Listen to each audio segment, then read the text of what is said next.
It's maybe a bit loud.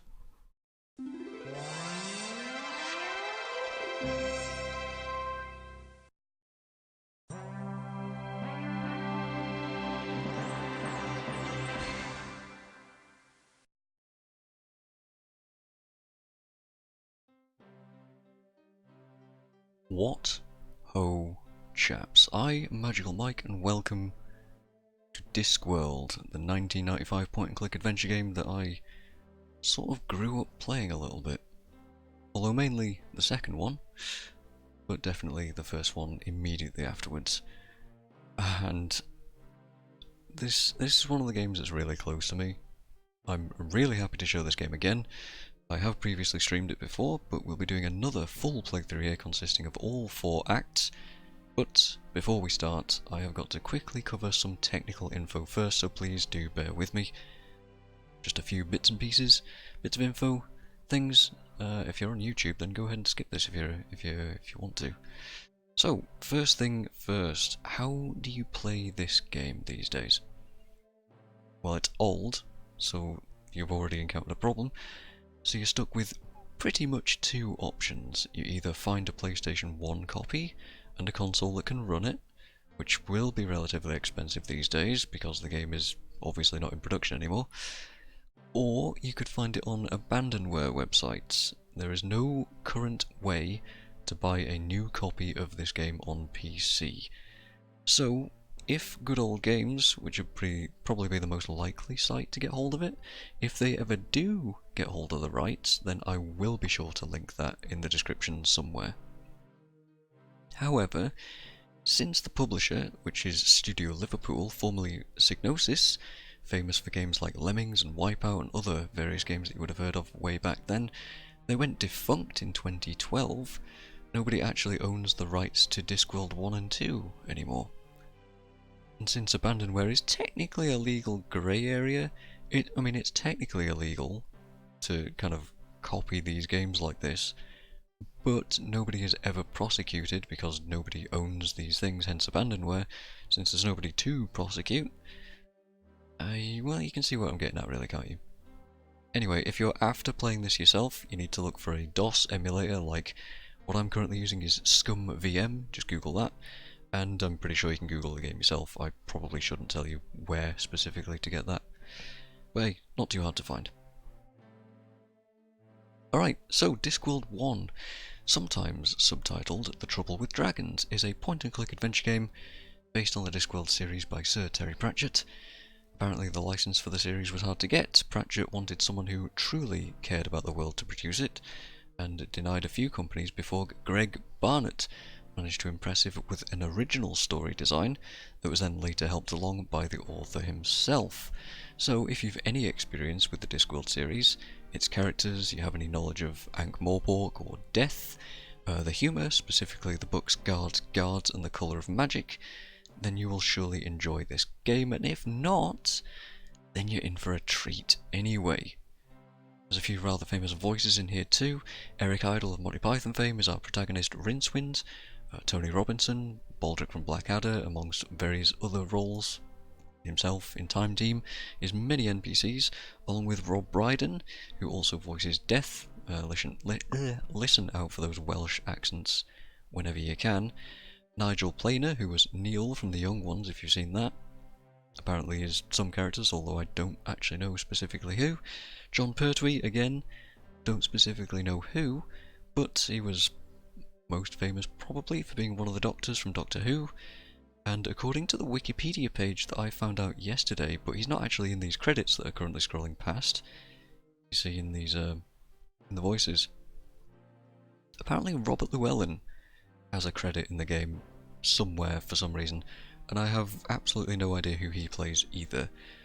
But if that is true, then that's pleasing to hear, because he's somebody I really enjoy the work of. And Kate Robbins doing every single female voice in the game. And with all of that said, hopefully you have a good idea of what to expect, and I'm very excited to begin. So let's do that by simply clicking. Now, also, there are subtitles in the game, but since this particular emulator is a little bit dodgy with them, it slows the game down to an absolute crawl, so I will not be displaying subtitles, so I strongly advise that you have some volume. Because a lot of this game is listening to what's going on. Logic puzzles, all kinds of just stuff. It is lovingly crafted, and I strongly urge you to pay attention, but that sounds a bit rude. You know, give it a good shot, a good chance.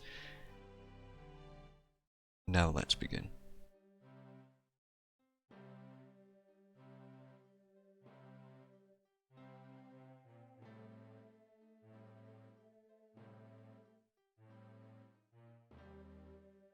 In a second-hand set of dimensions, in an astral plane that was never meant to fly,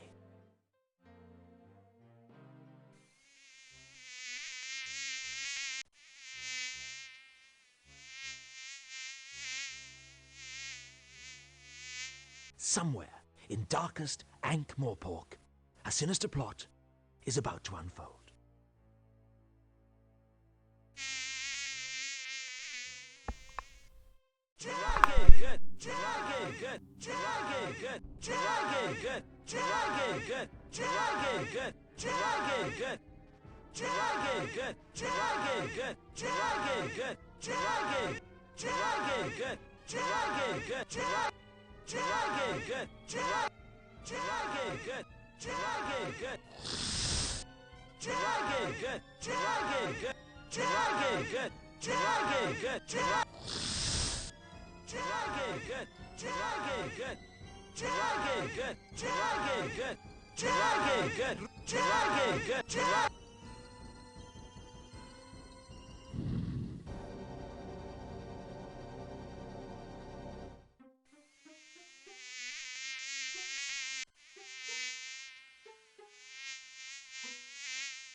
I'll see you again next week for my usual special.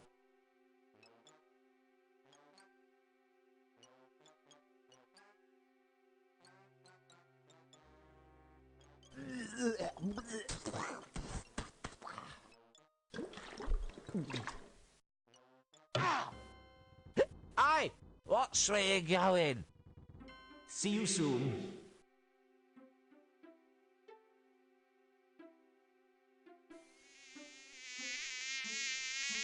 Get off! Leave me alone! Damnation if you don't clear out, so help me, I'll... Oh, just bugger off!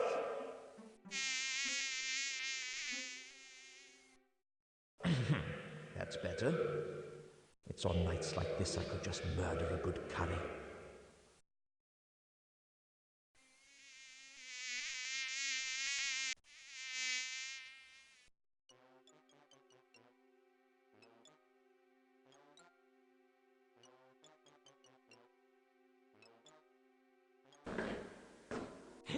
Ah! Hands up. Who's there? Hands. Would you mind putting your hands up? Why? What's happening? It's a simple courtesy. I say, put your hands up.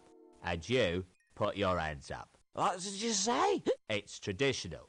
A well-established ritual of your actual mugger and victim relationship. You being a victim, and me being the aforementioned mugger. Now please, put your hands up. Hold on to you, what's the names? I haven't got all night, you know. Just do it, alright? Okay. I don't know what this town is coming to. A man can't even have a quiet drink in peace.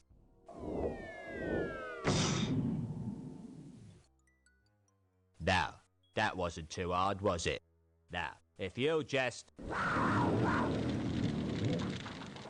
Oh, bugger.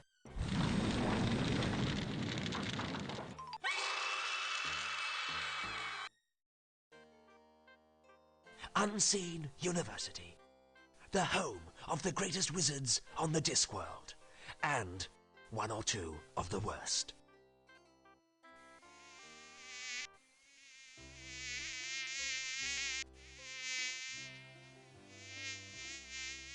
Now, listen carefully.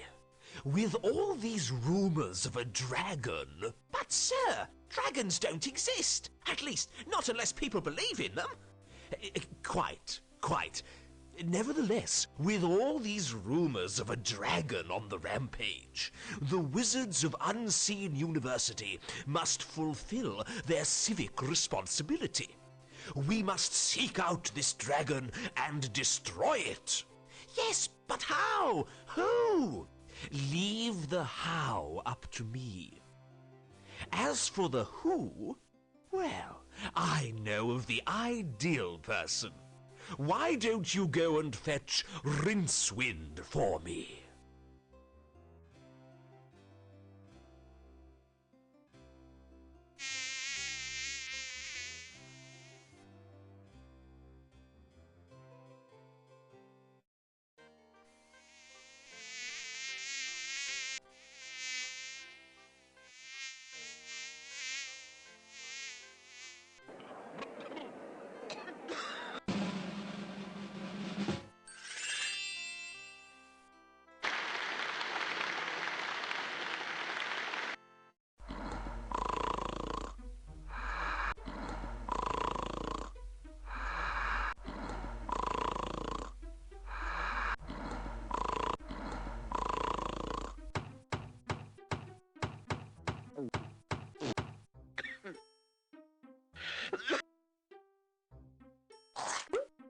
Rincewind, wake up! The Arch-Chancellor wants to see you.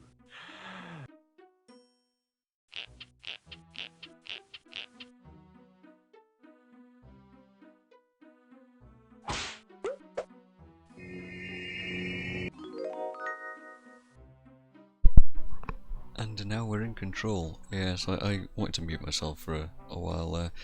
I'll do my best to not talk over cutscenes. Specifically, there's cutscenes like that are very long and they set up the story quite well, obviously. And pressing any buttons, since this is an old game, you can't really pause cutscenes, so I'll do my best to not accidentally mess any of that stuff up. So, welcome to the game, this is it. This is what we're looking at. I can press escape and that does nothing. Sometimes it does stuff. I believe, yeah, I can use the arrow keys to control this cursor thing, this little sparkly thing. I believe control. No. Return? No. Well, I guess keyboard controls don't fully work in this emulator, but the mouse will control this. This is our control. We can left click to move Rincewind around. We can double click to attempt to use something like this bed, for example. That doesn't work. Apparently it doesn't work. Sometimes you double click something and Rincewind will just say, I don't know what you want me to do, so it doesn't work or whatever the case may be. I mean, we could try and open this door by double clicking. We can walk to it if I just click on it. If I double click, as from anywhere in the room by the way, it will attempt to use this door, and that's it. That's how you interact with stuff. And you can right click as well, so we could right click on the bed, for example. I really must do some heavy research into this bed. 8 or 9 solid hours should be sufficient. That is a wishful thought for myself as well. So this is it. You point and you click and you interact with the game. The story setup is there is a dragon, and as the Arch-Chancellor said, dragons don't exist in the Discworld. They don't exist. They just don't. Unless people believe in them, which is what we saw at the start. It was a summoning, a group of black-robed figures trying to summon a dragon for some reason. Why? Who knows? Who knows? But the way you summon a dragon is apparently by... There's more to it than this, but by simply chanting its name a whole lot, you can summon a dragon. And speaking of which, what is this shape? Can we use it? That doesn't work. No, but we can examine it. Yes, a mysterious shape, a sinister shape, a shape fraught with shapeness. It must be a plot element, otherwise there'd be a better label. You'll also see that the game features a nice, copious amount of fourth wall breaks. Rincewind literally turning around to look at us and tell us that this is a plot element and that the label for it only being shape. You get where I'm going, right? I don't need to explain too much. Is there anything else I need to really talk about? I don't know. Inventories, I suppose. If I click on Rincewind, we have this inventory. Rincewind can only hold 2 items. There is space for 2 things here. And this is a hidden object puzzly sort of game where you're going to end up picking up a ton of stuff. So how do we get more inventory? A snoring chest? That's novel. Well, I'll soon fix that. But how? Nope, I can't shift it. Obviously we can't reach luggage. Luggage has some good references. I mean, luggage is our walking inventory, but we can't get them just yet. Oh, I should also mention that alerts are off for this game, for this stream. I don't want to be too interrupted by things. But a lot of my alerts, such as the dun dun dun, the shape thing, they come from this and the second game. This is it. You're seeing an insight into the channel now. Unseen University. Thaumaturgy 101. Failed. Well, it's not little trinkets and paperwork that really count in life. I've got a really pointy hat. That's a start. And that's more than what I've got, I tell you that. Yeah, a lot of this game involves just interacting with stuff. Just interact with stuff, eventually you'll get through, right? It's notoriously difficult for a lot of people. Don't worry about it, it's not that bad. Just involves a little bit of logic, just listening to the characters. Also, speaking of characters, what happens if we poke Rincewind? Well, double clicking opens his inventory. Actually, single clicking does the same. But if we right click on him, what does he think of himself? Oh, no. Ugh! It's horrible. Hang on a minute. It's me. Rather handsome looking chap, isn't he? Certainly something. Of course it's me. Who are you expecting? Deaf? Sometimes you can examine things multiple times, and I will be doing that just this once for Rincewind. Hands off my pixels. Because he's got a lot to say. Hands off my pixels. Sometimes he repeats things. Right, that's it. Poke a man in the ribs. Let's see how you do without it. And sometimes he takes your control away. That's it. I have no control. I can spam the mouse. I got nothing. Oh, all right. You can have it back if you promise to use it wisely. There you go. There is one other little Easter egg that will happen if I AFK here for about 5 minutes. Rincewind will literally pop out of the screen and ask where I've gone. But we don't want to AFK for 5 minutes. What we do want to do is open this wardrobe. This sodding thing hasn't got a doorknob.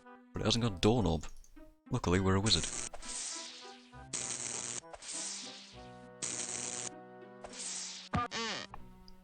But you know, a wizard that failed Thaumaturgy 101. So giving it a good kick is essentially the answer. And a pouch. It's my money pouch, all right. Now, if I only had more of the fillings. Yes. Double clicking on that gives us that sound. Allows us to have this money pouch. And we do need this at various points in the game. I believe also right clicking on this now will give us different dialogues. The problem is not so much having the pouch as having the fillings. The problem is not so much having the pouch as having the fillings. I believe you should say something else. That doesn't work. No, you can double click on stuff in your inventory as well to try and like interact with it. If it's something that could be opened or examined further or torn apart in some cases, or used in some cases, thrown, whatever the case may be. The problem is... Yeah, that's it. That's everything in here. Aha! Portalis Exitus, or the common doorway. See? I'm not a wizard for nothing, you know. He isn't a wizard for nothing, so let's go on out into Unseen University. Now this is the kind of gameplay that we're looking at for the most part. Navigation. What are we looking at? Ooh. Let's see. I think that one's my room. Literally says his room. He's not sure. Should have a wander around. Just moving your mouse around the environments like this will eventually you'll spot things to interact with, and it's highly encouraged to do so because that's the game. You're gonna hear some funny stuff, right? It's like this statue. Yes, well, art criticism was never a strong point of the University Trust. Indeed. So we were supposed to be going to the Arch-Chancellor's room, right? Oh, sod it, I'm all lost now. Oh, sod it. All lost? It's funny. Oh, well, we don't want to go down to the library yet. Let's go in there then. Ah, if it isn't young Breakwind. Rincewind, son. Rincewind, quite. Come in. We need to talk. That is, I need to talk, and you listen. No doubt you've been hearing all sorts of rumors about this dragon that supposedly is terrorizing the town. Dragon? As in the classic fire-breathing, city-toasting... Shut up!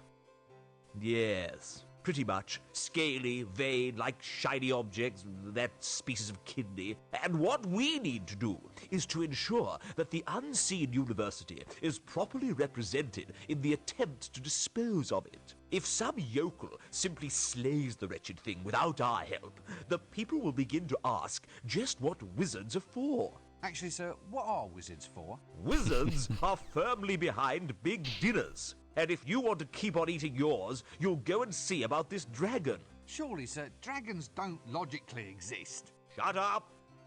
Dragons exist if you believe in them. And the average man in the street does believe in them. Or at least believes in them enough to give us big rewards if they think we've gotten rid of the thing. Do you follow me? Not really. Shut up! Not interested in excuses. Too much sloppy thinking around here. Run down to the library and fetch me a copy of Featherwinkle's concise compendium of dragons' lairs. Once we've read that, we'll know how to track the scaly blighter down. You still here? Standing around like something unhygienic? Do it now! See, even the Arch-Chancellor is firmly in the belief of, like, there is no dragon. Like, he can't allow himself to believe in it because that perpetuates the myth, right? So we can wander around here. Got some shelves. Golden thingamies. It must be good to be the Arch-Chancellor. I would like some golden thingamies, I don't know about you. What does he think of the Arch-Chancellor? As far as leaders go, the only reason I'd follow him into battle is out of curiosity. The Arch-Chancellor is a bit of a bureaucrat, honestly. It's impossible to really tell if he's actually any good at magic. How he got into this position, I don't know. But he is, and that's what's important, apparently. Ooh, sparklies! Ah, now, with a desk like that, a man can really defer some serious questions. Yeah, I believe should we try talking to him? You still here? Standing around like something unhygienic? Run down to the library and fetch me a copy of Featherwinkle's concise compendium of dragons' lairs. Once we've read that, we'll know how to track the scaly blighter down. Do it now! Do it now, alright, let's go. These little arrows, by the way, I guess it's not going to show here. They do show you what is and isn't an exit, and a lot of this game is finding where to go. Oftentimes you're going to be quite lost, but you know, it's all in the experience. There's teeth marks all over this one. Must be the dining room. Of course, teeth marks in the dining room. So let's just do our job for now, right? Let's just go into the library. Well, can I get in the closet? Oh. Well, this one's not a statue. I think this one used to be a frog out in the garden. Ah, well, he never should have asked to be turned into a handsome plinth. A handsome plinth.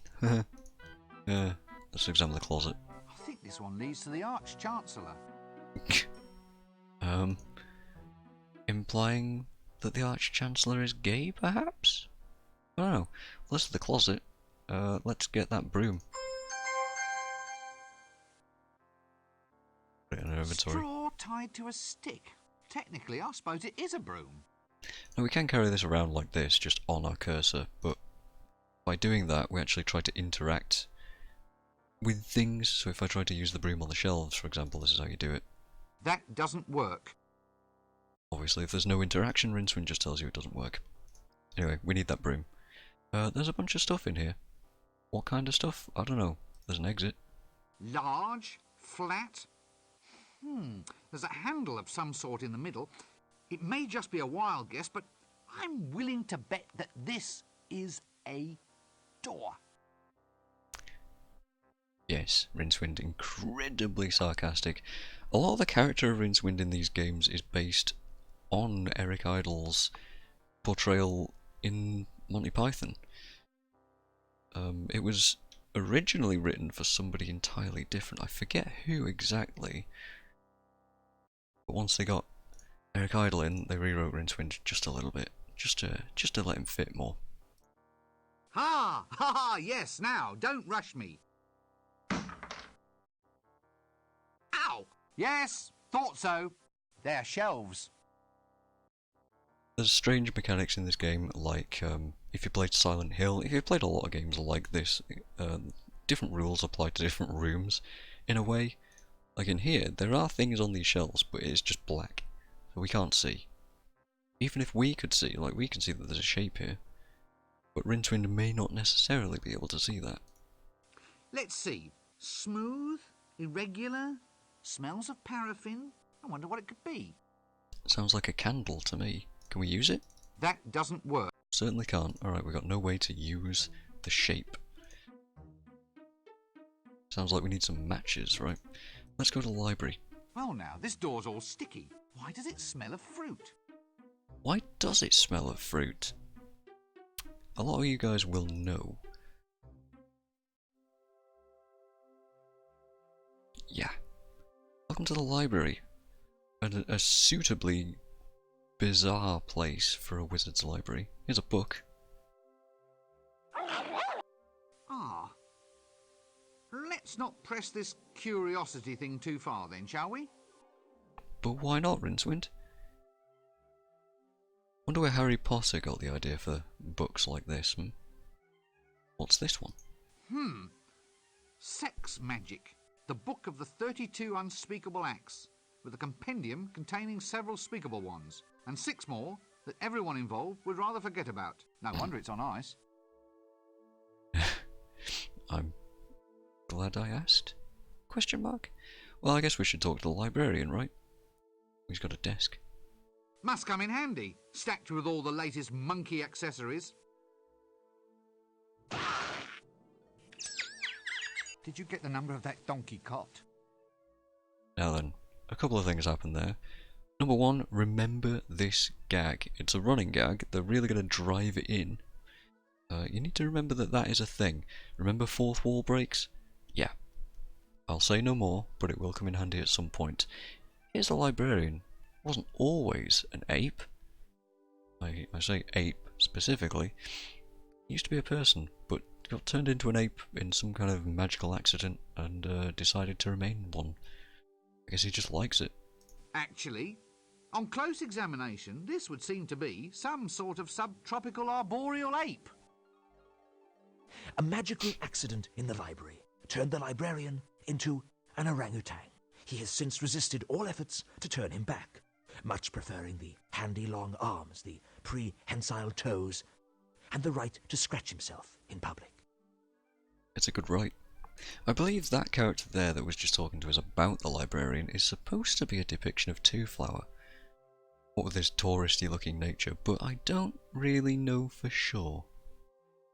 Anyway, yeah, the librarian doesn't like being called a monkey. In fact, he doesn't even like hearing the word monkey, so I've just probably caused all sorts of problems there by saying it twice. Let's talk to him. This is the dialogue menu. This is a greeting. You want to click this typically to start a dialogue. This is a sarcastic response. Some sort of question. Angry response. These icons are specific depending on topics that you've unlocked. Like if you specifically in this case want to talk about a book, like the Dragon Compendium, this is what we want to say, and this is a goodbye sort of thing. I don't know if I right click we get those same things. Useful for exchanging pleasantries with somebody. There we go, sarcasm. Useful for inflicting irony, sarcasm and bad jokes on people. Incredibly useful, by the way. Questions? Useful as a means of getting an answer. Angry? Useful for venting frustration and anger. A conversation topic. just a conversation topic, and Useful for leaving a conversation. or you can just walk off if you like. But yeah, let's say hello. Hello? Ooh, Egad. You're not in charge here, are you? Oh, I see. Well, that explains the filing system. Look, I don't know if you're quite the person that I want to see. Ooh, yeah, well, it's hard to explain, really. Yeah, ook, eek, ook. Yee!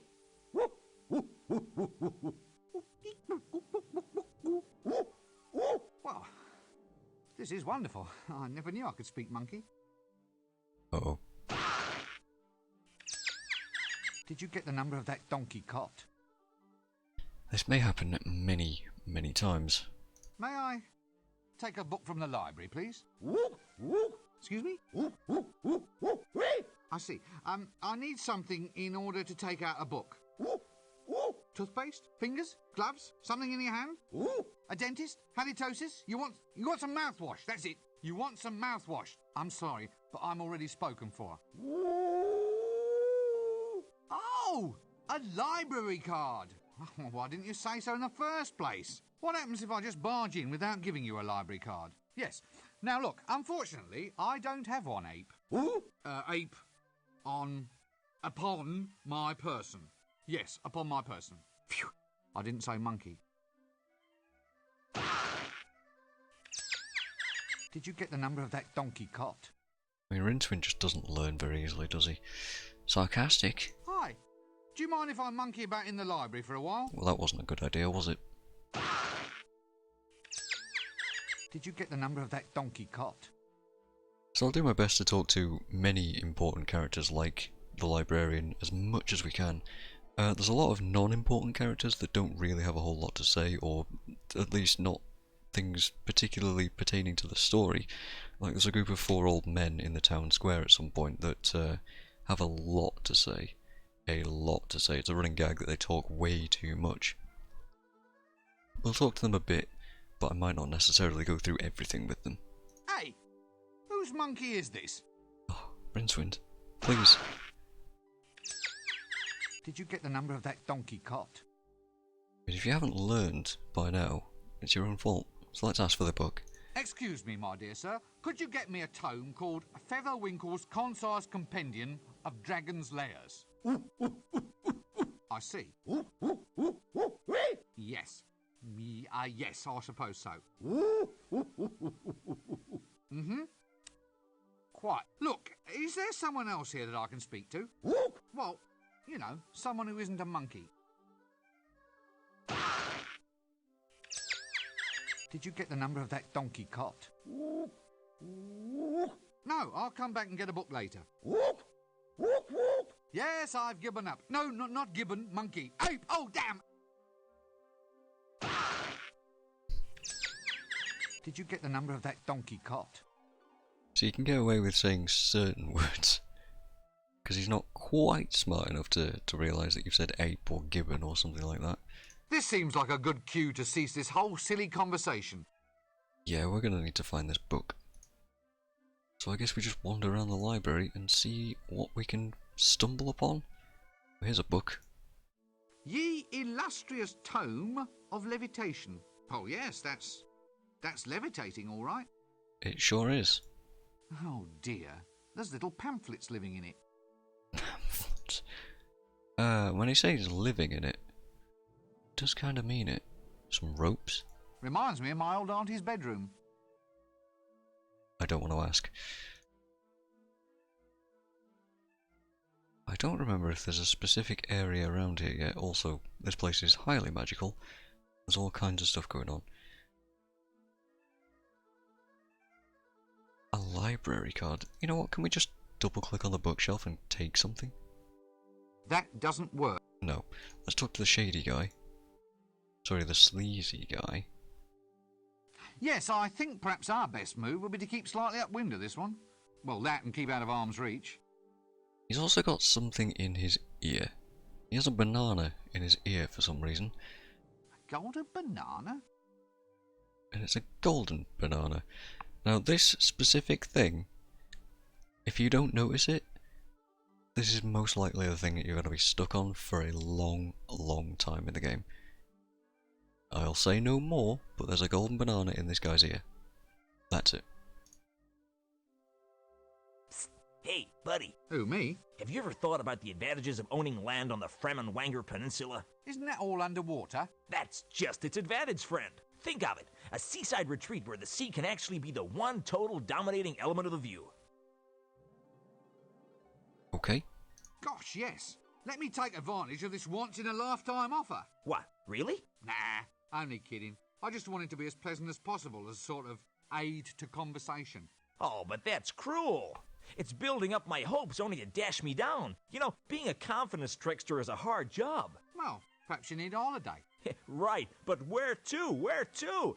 Not a lot of peace at resorts these days. I hear the Fremenwanger Peninsula is fairly quiet. Tish. Why don't your lips sync with your words? L space. The library is a nexus of L space. Within these shelves, all possible pasts and futures can be found. Frankly, it's making me feel a bit ill. L space is something odd that I don't fully know how to explain, but we will encounter later in the game. This guy got a few tricks to him. L space, yeah. That's one way of saying that the animation budget isn't super good. But there you go. Keep that in mind for much later on. What's that under your coat? Hourglasses. Care to buy an hourglass? Where did you get all of those? Fell off the back of a donkey cart, sir. Fell off the back of a donkey cart. I believe... Oh, Rincewind. You know what Rincewind might have been? I don't remember the name of the actor who plays Rodney in Only Fools and Horses. I think Rincewind was supposed to be played by that dude. Obviously, guy's clearly a reference to Del Boy. Alright. You are an extremely silly man. Hey, I'm not the one wearing a dress. Did I ask this? What's that under your coat? I did. Okay, you can just click to skip dialogue. Hourglass. Fell off the back. Can't always skip through animations though. Should we ask about the banana? What's that banana doing in your ear? Now that's my special ticket into the library. It can get you into the shelves. It can get you any special service from the librarian you want. There's only one of these in existence. Yeah, but why is it in your ear? The mystic nature of the universe is not to be discussed idly. Let us say that with our thoughts we make the world, and that reality is only as we perceive it to be. Like dragons? Uh-huh, could be. So why is that banana in your ear? What banana? Look, I've had enough of this. How much do you want for it? For what? For the banana. It's not for sale. Not for all the gold in the kingdom, buddy. Not for all the gold in the kingdom. Well, really? No, not really. I mean, bring me all the gold in the kingdom and the banana's yours. Is it though? Right, well, don't be a stranger. Cheers. He does a pretty good hint there though, right? The librarian wants a library card. This guy has a golden banana that gives him access to anything that he wants.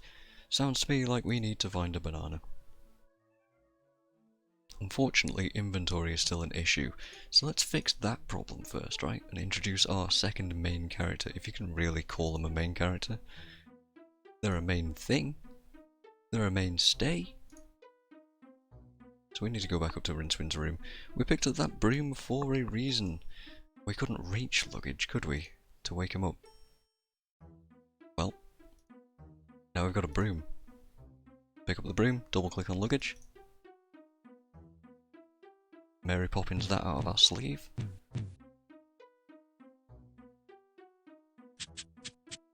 Ah.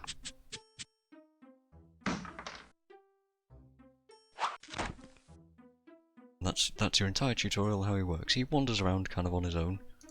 If I click on him, we got... That's really handy.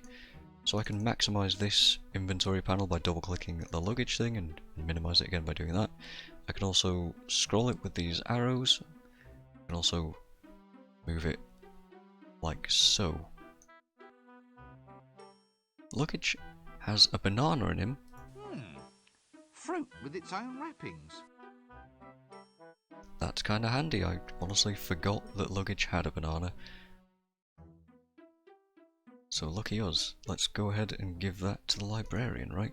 Also examine luggage a little bit when we get into the library again.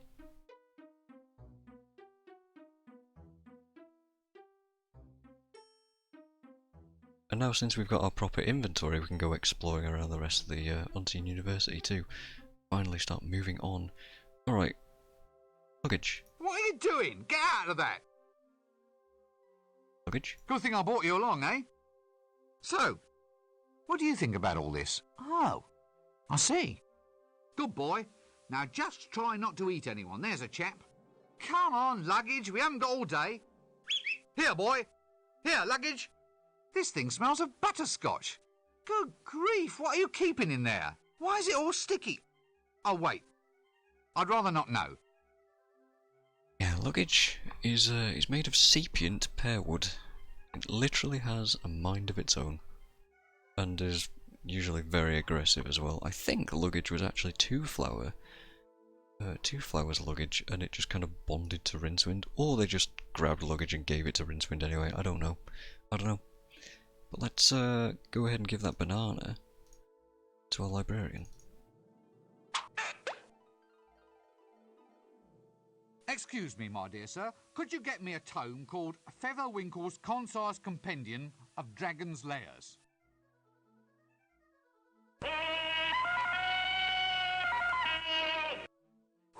Take that as a yes. Alright. That noise obviously signifying we made progress of some kind. Oh god, my mouse goes out of the screen sometimes. Right, there's our book. Featherwinkle's Concise Compendium of Dragon's Lairs. Detect dragons from a comfortable distance or your money back. I didn't pay anything, but yeah. We can also double click this. As I said, certain items in the game can be double clicked to use them on their own. You don't have to combine them with anything. This book is one of those things, and we've got information here. Bunch of question marks. I can't make head nor tail of these runes. That doesn't work. I can't make head nor tail of these runes. Rincewind is apparently an idiot though and can't read any of it. So we should exit this book. Oh, we'll click on the outside. Click on the downside, sorry. Right, let's go and do a bit of exploration real quick. Actually, yeah, alright, let's go into the kitchens. Since it's right here. That one must be the broom closet. I think he's just been sarcastic with us, you know. Alright. Ah, so it was ice cream for dinner yesterday, eh? Yesterday? Ice cream for dinner? Well, he's cooking food. I suppose that means we have to call him a cook. You notice he's flipping what is probably a pancake, right? You do need to pay attention to things like this. They will come in handy at some point. There's some bananas here. We could probably have them. We might not necessarily need a banana, but this is an infinite supply. They might come in handy. I don't know. I already have one of those. But you can only have one at once. Excuse me, but could I ask you some questions? Clear off! And no magic in the kitchen. One more spell goes off in this place, and I'm going to complain to the Arch-Chancellor. This is definitely Tony Robinson. No doubt about it. Are you always this surly? Not always. I even know a jolly joke. Really? Yes. What's ugly, hollow, and rings like a bell? I don't know. What? Look over there. It's very slapstick, Did you get the this number game. of that donkey cot? Yeah. Running gag. I'm gonna hear it a lot. Well, that's a fine skill to have. Your parents must be very proud of you. Actually, I was going to become a wizard, but they found out my parents were married. Oh. Cutting deep. This guy's got some serious wit about him. Fascinating. Don't any of your pancakes get lost? What? From here? From my frying pan? You don't seem to realise the gravity of your accusation. 27 years I've been studying to be a cook's apprentice. I've got top marks for basic flipping left hand and right, and batter stirring, pan greasing and pancake stacking. Oh, how many did you get for customer relations? 2%. Clear off. There's so many like little jokes in here, like calling Rincewind a bastard. You know, the gravity of the situation, flipping pancakes. Yeah. This is the worst kitchen I've ever seen. It would be worse if there were worst. What's worst? It's a what's name? A sausage. Worst sausage? No, if you want the worst sausage, try Dibblers. Oh, dear. So it's to be puns, is it? Just watch the pancakes for a while. It's very soothing.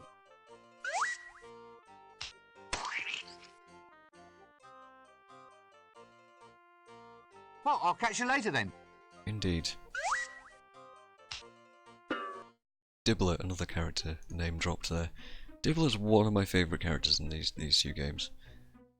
Just because of how much character he does have. We'll meet him at some point, I'm sure. And it will be an experience, I'll tell you that much. Anyway, let's grab that book, see if the Arch-Chancellor can translate it. Excellent. Good lad, Breakwind. Rincewind, sir. Ah, we now have the formula to construct Reclamento's never-failing Dragon's Lair revealer. With the device in our hands, we'll be able to track the creature and trap it like a wildebeest. You mean like a rat, sir? Really? Well, could be. That'd be easier, certainly. You've got a good firm grasp of facts. I like that in a wizard. Go forth and fetch the elements we need to construct this device. I'll see that your performance is brought to the attention of the university board when we review your grant next year. We may only halve it, for example. Sir, have I ever told you of my ambition to be a yak? It can be arranged, Rincewind. A yak. Just ask the librarian. Now, I'm going to move on. We need a staff of tumultuous taumaturgy, a spiral of never-failing induction, a miniature creature of excitable chitters, and a container made of the strongest ferrous metal. Oh, is that all? A sample of breath from the subject in question is necessary. Dragon's breath? Yes. Any problems with that? No? Good. Well, don't just stand there. Off you go. And that is our setup for Act 1. Finally, we need to gather some items. This is a point of great contention for Rincewind. He does not appreciate this, so we need... A staff of tumultuous thaumaturgy. How are we going to get that? An imp? A miniature creature of excitable chitters. We need some dragon's breath. Dragon's breath? Nope. A magic coil. A spiral of never-failing induction. And A container made of the strongest ferrous metal. I'm sure a few of you guys are going to have some ideas about these things. So we need a staff, an imp, some dragon's breath, a magic coil, and a metal container of the strongest ferrous metal. I can tell you now, the staff, where are we going to find that? Probably in here? Probably in Unseen University, right? That would make sense. An imp? No idea. Dragon's breath? Not a clue. A magic coil? I don't fully remember. And a metal container? Weren't we just talking to the cook? Just to implant that idea in your head. Right, let's have a bit of a save. Let's call it Stream 2. And now to explore a little. First things first, the dining room, where we'll find all the other wizards. The lecturer in recent runes. An old wizard who grew a beard mostly because shaving cream costs tuppence a bag. Apparently we can ask him about the librarian and luggage, but hello. Good day, sirs. Is it? Huh, so you say. What with the bottom falling out of the tapioca market. He's off again. Past the dried frog pills. Laugh away, you old boy Valve. It's all this dragon business. That's what's doing it. Snatching tapioca out of the mouths of the deserving elderly. Dragons? Dragons in the town? A likely story. Swamp dragons, he means? No, a real dragon. Not one of those little marsh tiddlers. Poppycock, there's no such thing. Dragons only exist if you believe in them. I don't believe in them, they don't believe in me. So we're both happy. I love hearing these conversations. Yeah, the wizards of Unseen You are famously useless. Another busy day in the faculty, gentlemen? We are cogitating. I hope I heard that right, said in a knowing tone of voice, nudge nudge. Cogitating, my lad, is that process by which the wise make space inside their minds for more ideas. You make more space for ideas by sitting on your backside sipping a cup of milky tea. Hit him. Hit him. My boy, ideas are normally sold by volume, not by weight. It's best to let them settle so you can find more room in the top. We have wisdom and you do not. For instance, this is the action of a clever man.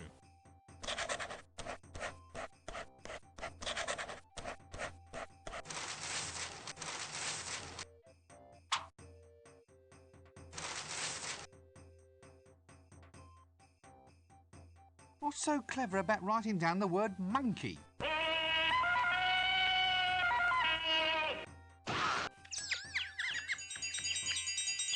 Wisdom, my lad, is never cheap. Well, I didn't know you were selling it by the pound. Very wise guys, huh? Yeah, apparently the librarian is omnipotent in this universe. Or omnipresent, one of those two things. You can hear whenever you say monkey, anywhere. Excuse me, where might I go to find the Patrician? Well, Don't be an idiot, boy. Just look for the palace. Is he approachable? Can you actually speak to him? oh yes, but he's a mean man with a word. Be careful if he uses sarcasm on you, and for heaven's sake, run for it if he resorts to irony. Does this place always have to be this way? What way? Well, this way. It's chaos. It's undisciplined. It's as if I'm thrashing about in a sea of questions, like I'm screaming out against soul-destroying winds. Isn't that a mixed metaphor? I mean, there are times when I dream about just shaking this place by the neck until it starts talking sense. I have one like that too. What, really? Oh yes. In one magic moment I stride like an intellectual giant across the rooftops of the world, slicing through the Gordian what's-his-name of fuzzy thinking for all time. And then I have this other terrific dream, that I'm being smothered in fruit yogurt and sucked up inside a whale. Thankfully, that's not my problem. So far, anyway. We can but hope. We can but hope. Yeah, there are a lot of problems in this game that become Rincewind's problem. Look, does anyone know why this luggage keeps following me? Ah, that's sapient pearwood, that luggage is. There's no getting rid of it, it'll follow you everywhere. Sapient pearwood? They once used it to make containers for grave goods. I suppose someone hoped that you really could take it with you. The chest is in fact the luggage. The luggage is made of sapient pearwood, and once it attaches itself to somebody, it will follow that person everywhere. Just like a little puppy. It is like a runaway suitcase, albeit one with lots of little pink legs. In this game, the luggage is a convenient storage device. Not to mention a convenient homicidal maniac, should one be required. And he's not lying either. How about the librarian? Why is the librarian a monkey? And this is like the 8th time we've had this joke now. Did you get the number of that donkey cot? He's not, one of them, he's an orangutan. But it's the same thing! Did you get the number of that donkey cot? The actual orangutan is one of the great apes, an arboreal denizen of the subtropical rainforest. If you ever want to go far in life, you must learn the value of proper nomenclature. Nomenclature? But what's the difference between calling him an orangutan or a monkey?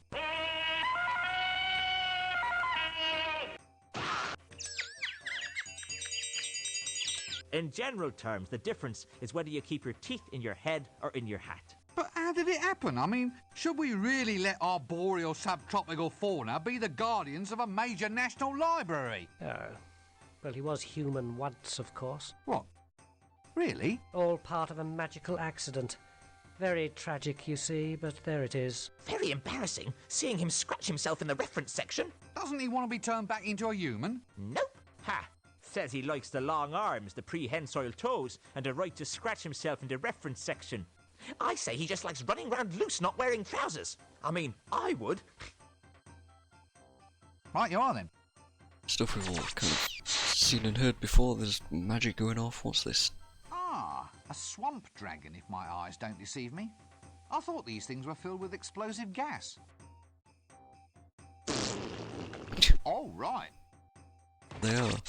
You see, swamp dragons are an entirely different species of dragon that do exist.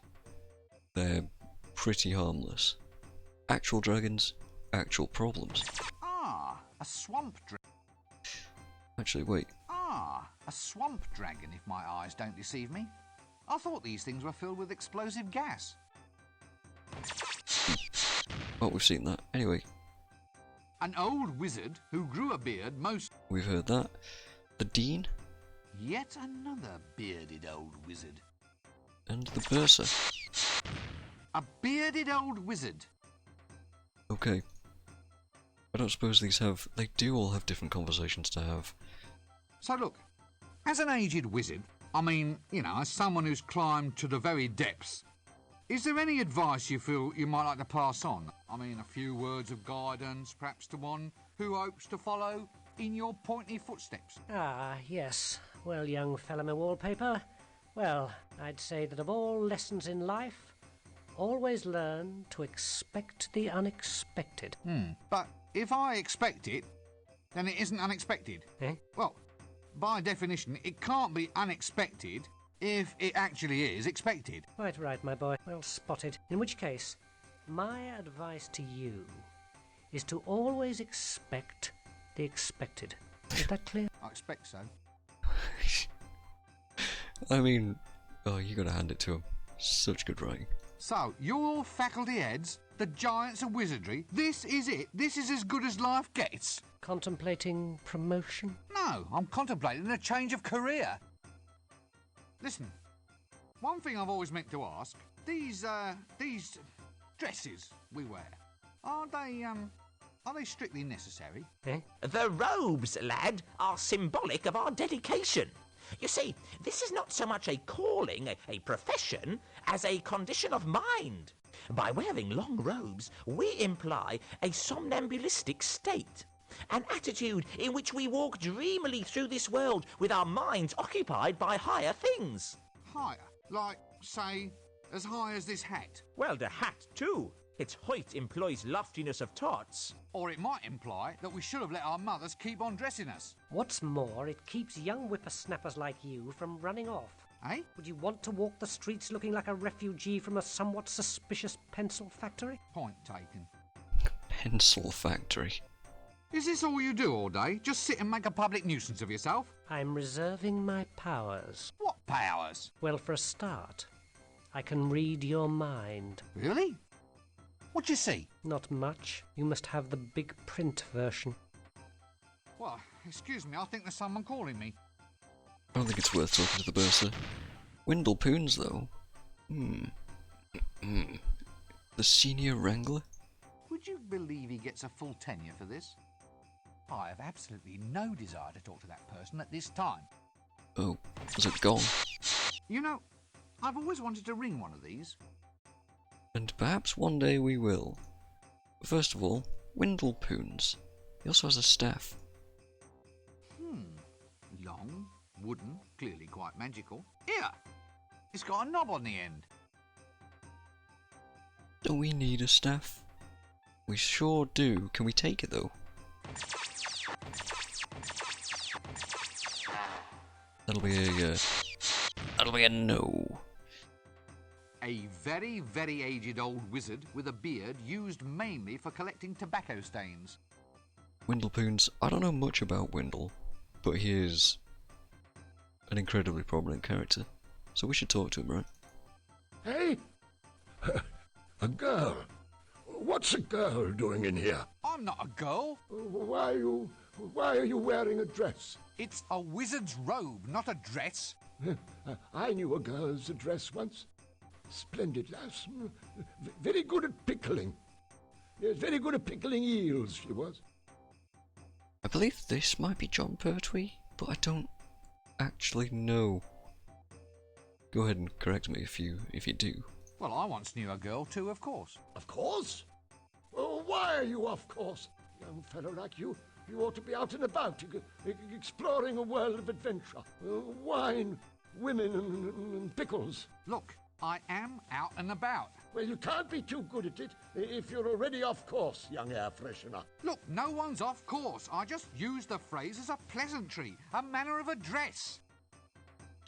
Yeah, Wendell is incredibly old. He's using an ear trumpet to hear us, and still just can't. Pickling? Oh, how fascinating. Pickled? Who's pickled? No one's pickled. You started it. I don't even like pickles. What? Oh, they were wonderful pickles. How dare you cast aspersions on damn, I've lost it. What were we talking about again? Pickles? What's pickled? What? What do you mean? Well, the eels were pickled, weren't they? What? Pickled elves? Damn their ears. I told them to lock that liquor cupboard. Go on, boy, get after them. No, pickles, not pickled. Pickles? Or try the kitchen. Get out. Stop wasting my time. So, what happened? Nothing. Nothing happened. That's just the point. And now young twerps like you think they can come in here, ravish our women and steal all our pickles. Steal? Now do I look like a thief? My stick. They all want my magic stick. So be off with you, you dastardly overcleaner. No, look. I don't want your wretched stick. So We it's do. the pickles you're after then, is it? You devilish young trouser. Well, I'm onto you, you know. I'm onto you, you young bookcase. Now look, this is not the problem that I wanted to address. We actually do want his stick. Look, I just want to find somebody who can talk a little sense. Sense? Perfumes? Oh, I'll not have it. No, sir, I won't. Dallying with womenfolk on the premises is against the rules. Otherwise, we'd all be doing it. You young bathrobe, I have you defrocked for this. Look, I haven't done a thing, honestly. Fucked. What? Well, how can you be a man of the world if you never sample the finer things in life? Women, wizard staves, pickles. Well, if I go and do that, you said you'd defrock me. It won't do. It just won't do. Young tweezers like you coming in here and taking off their frocks. I won't stand for it. I will. This city is getting into a fine old pickle. Oh, please don't get started on the pickles again. Pickles? Well, don't eat pickles if you're wearing a dress. You'll stain the hem. Why are you wearing a dress? This seems like a good cue to cease this whole silly conversation. It sure bloody well does. I wonder, do we still have... Straw tied to a stick. Technically, I suppose it is a broom.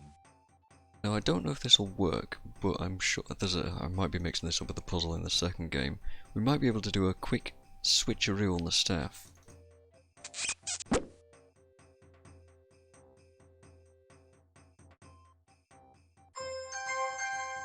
And it's as simple as that. Okay, good. I'm glad I remembered that one, because I was really worried about how I was going to get that there. Here, it's got a knob on the end. That's our staff. A staff of tumultuous thaumaturgy. Alright. 4 more things to get. We know where one of those things is.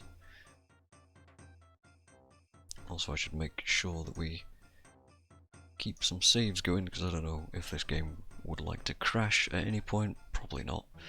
I would like to see if we can get hold of the cook's pan, because that would be a strong ferrous container, right? Let's see, can we click on anything specific here? No, we just want his actual pan. Excuse me, but could I ask you some questions? Clear off! And no magic in the kitchen. One more spell goes off in this place, and I'm going to complain to the Arch-Chancellor. Nope, we can't simply ask Oh, about I'll it. catch you later then. I've got one way of getting hold of that pan, but we'll have to explore that at some other point.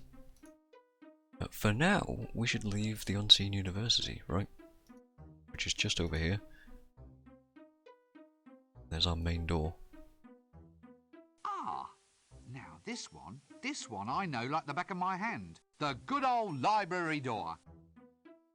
Maybe Rincewind's just an idiot. I don't know. Ha ha! Good old unseen you. I wonder if the walls are this high to keep what's outside from getting in, or what's inside from getting out. Bit of both. Let's go down this path. Quite frankly, I think I'm being led up the garden path. Sure are, dude. Yeah, sure are. Sod it! Another one of those doors without handles. Tradesman's entrance, I presume. I wonder what we traded him for. Traded him for. That doesn't work. Can't open that. We can. New improved Wonder Grow. Grows anything. New instant formula. And we can grab it. That is fertilizer. New improved Wonder Grow. Grows anything. New instant formula. I find it interesting that he's got a different cadence to how he says that. Like that line was recorded twice for some reason. But yeah. There's a window. Illumination is a fine thing. I wish I could see in. That actually goes into the cook's area, hence this being the tradesman's entrance, right? Makes sense. I'm pretty sure you could do something with these trash cans at some point, but not yet, I guess. I don't know what we need the fertilizer for yet. I don't remember. But hey. What have we got around here? There's a lily pond. Actually, it's been a while since I had a bath. That doesn't... We can't force them to. There's a bag. What's this then? Prunes? Finest quality? Extra dark old bowel buster. Yuck. Great, can we have some? That doesn't... I guess we're going to have to ask the apprentice wizard. Good grief! I thought the apprentices were all kept tied to stakes. I'm sure you guys on the stream will have heard that a few times. How do you open the gate? They've changed the wasp names. The hand wriggles. It's a whole new spell. So show me the new spell. Can't.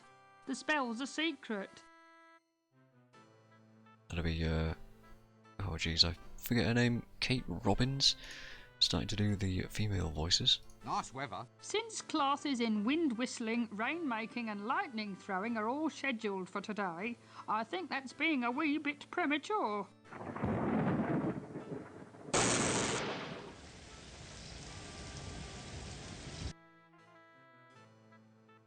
Yeah, Rincewind not the luckiest of our characters either. So, this is it?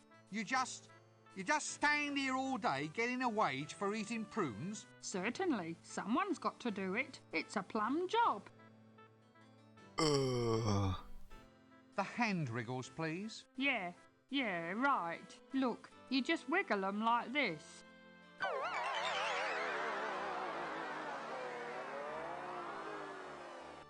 Like this.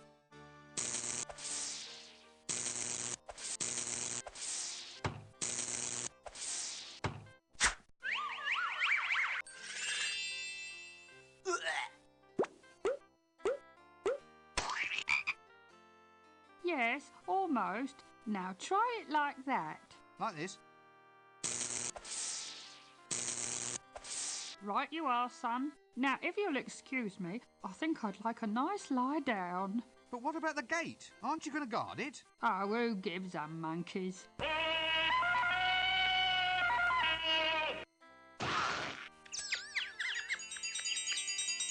Did you get the number of that donkey cart?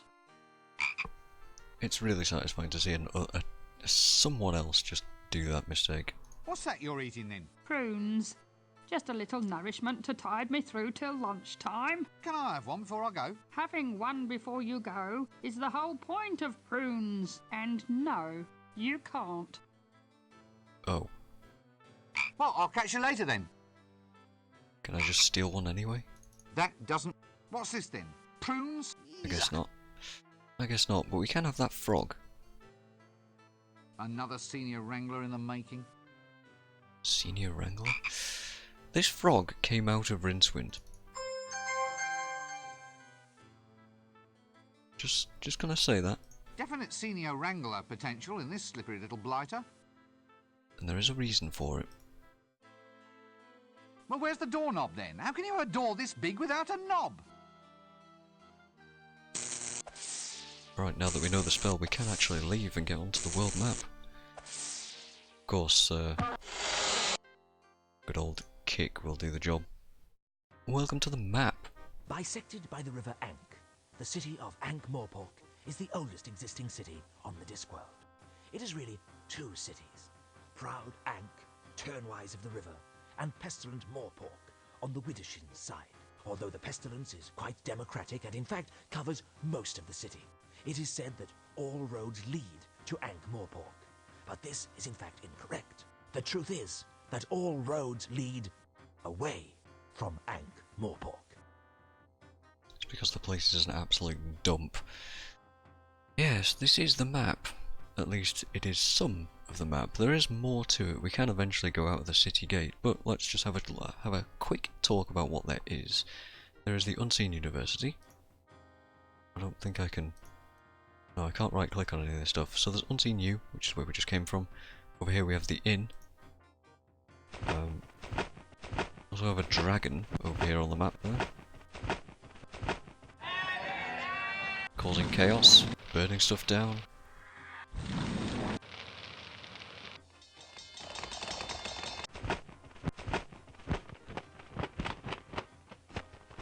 Did seem to come from the palace there, didn't it? Interestingly. So there's the palace. We have... Jeez, I don't remember where it is. There's the park. Over here we've got the Shades, this big area. The centre of the area. The Broken Drum, which is a pub. The square, the palace, and the city gate and the street. So quite a few places to go and explore, right?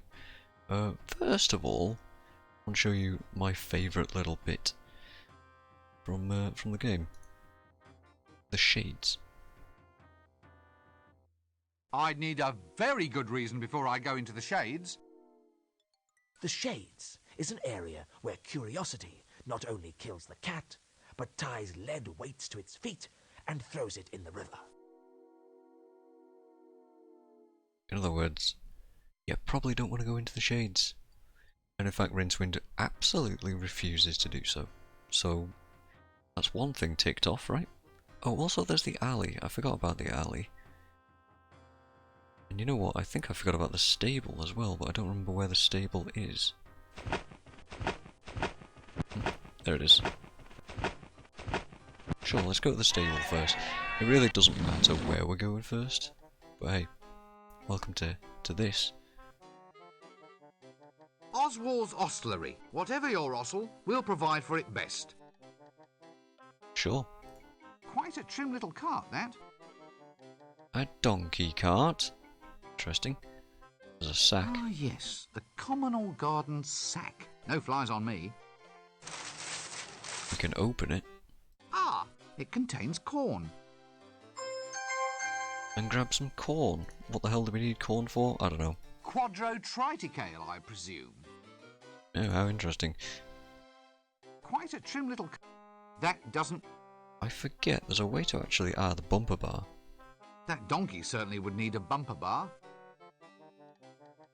Yes. This is important.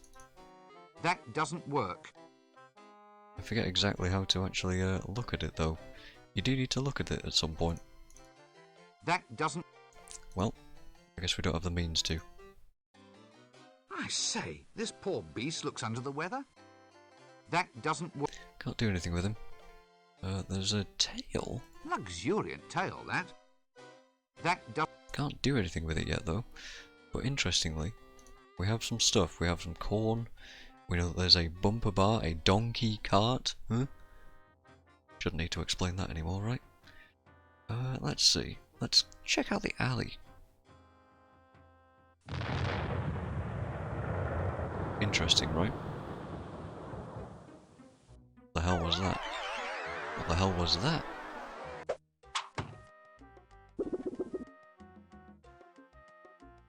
This is an assassin. Be aware of what he does very carefully there. Now then, movement typically in this game isn't that big of a deal, but here specifically is a little square on the ground. I'm going to walk very carefully around that square. Alright. We'll be back to explore that square at some point.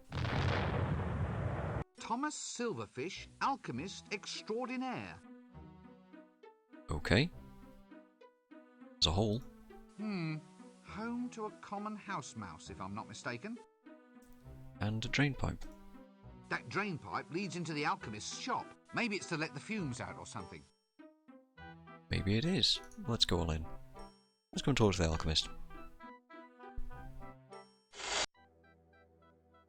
There's all kinds of stuff in here that we need. Oh jeez. Alright, let's just examine everything first. Strange. Lots of little pictures. And there's little holes in the sides. Yes. Photography was a very new thing in the Discworld, apparently. I could watch that for hours. Apparatus, there's the alchemist. By the cut of his jib, I'd say the man's an alchemist. Well, either that or a professional jib cutter. A box? Looks like a little home for a very little creature. Maybe it's a little home. We have a camera. We have a cable release. A cable release. I wonder what it releases. Let's find out. It's an imp. Maybe it's a little home. Maybe it's a little... We can't do anything.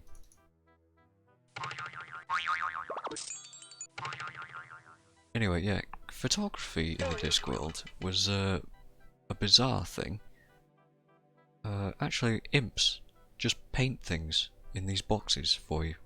And they do it very, very fast. But there's supposedly nothing more we can do here. What else have we got? Got a flask. What's in here then? Looks like cooking oil. Cooking oil? Sink? Indoor plumbing. Now, whoever said Ankh-Morpork lacked all the mod cons? Wait, it really does. There are some things best left unknown. And I believe, oh, there's some bellows. The world just swims with possibilities. A fireplace. That looks a bit hot. Someone should do something about that. Can we use the bellows? That doesn't work. We sure can't. Well... Oh, now we can examine the imp. Funny little blighter. Can we grab him? Leave the imp alone. No, we can't. But if you'll remember, we do need A miniature creature of excitable chitters. an imp. We actually need that. So, let's see if we can somehow convince the alchemist. Eureka! I found it. Finally, it works. My octocellulose has been perfected. What works? Nothing. Nothing works at all. Oh, go on, you were saying something right now. No, I wasn't. It was all about octo something. Shh! Not so loud. All right, but wizard's oath on this. You have to swear to keep all this a secret. Oh, all right. Well, Well, what? well, let's hear it then. It's a secret oath. I promise I won't listen. No, that's no good. Tell you what, I'll have to say it in mime. Well, you can't say fairer than that. Anyway, here before you, you see a new age in entertainment. With my new octocellulose, I'll revolutionize the world. Think of it. Pictures that move. Eh? My fortune is made. Clickies. Moving pictures will soon be the talk of the age. You've been standing too close to the boiling mercury again, haven't you? Every true genius has his vice. It helps us to get ahead. Putting your head in a vice is the best idea you've had all day. Moving pictures. How does it work? Well, the strips of octocellulose are transparent. When you paint on them and shine light through from behind, it projects a picture onto a wall. You just run the strip through a box filled with gears and springs. It's a bit noisy. Ah, the clicking noise is all part of the atmosphere. What paints the pictures? There's an imp inside this box. All I do is open up the window and the imp makes the pictures. He paints the frames as fast as I can wind the strips past him. An imp, eh? Anyway, what are you going to call this new system? I'm not sure. Well, it's easy enough. What is their most unique characteristic? They're moving pictures that click. Well, there you go. Call them that. Of course. Clickies. Thank you. Clickies? Not quite what we wanted, is it, Xavier? Welcome, by the way. Moving Pictures, a Discworld novel. And now you know why. So, Eureka! I guess he's just going to repeat It was all all that. about... Okay, we can just press escape. Now then, he did mention that there was vegetable oil in this flask. What's in here, then? Looks like cooking oil. Sorry, cooking oil. And there is one way to make a massive racket in here by putting this corn in there. Why are we doing this? I don't know.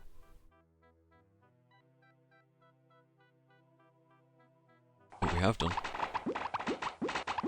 Quick, steal the imp.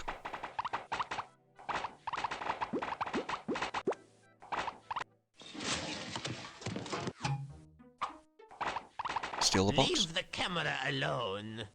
Right. Ah, banged corn. Banged corn. Not popcorn. Something entirely different. Unfortunately, our imp escaped. He ran down the drain pipe and into the hole. Home to a common house mouse, if I'm not mistaken. You're not mistaken. That would be an imp. That doesn't... Can we get an imp out? Do we have anything that can lure him out? Not really. I guess we'll have to come back here at some other point. But, let's stand on this. Sorry, this.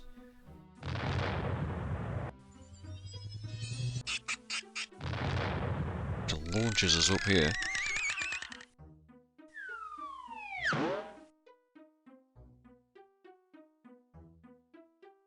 Which is all fairly important stuff to do.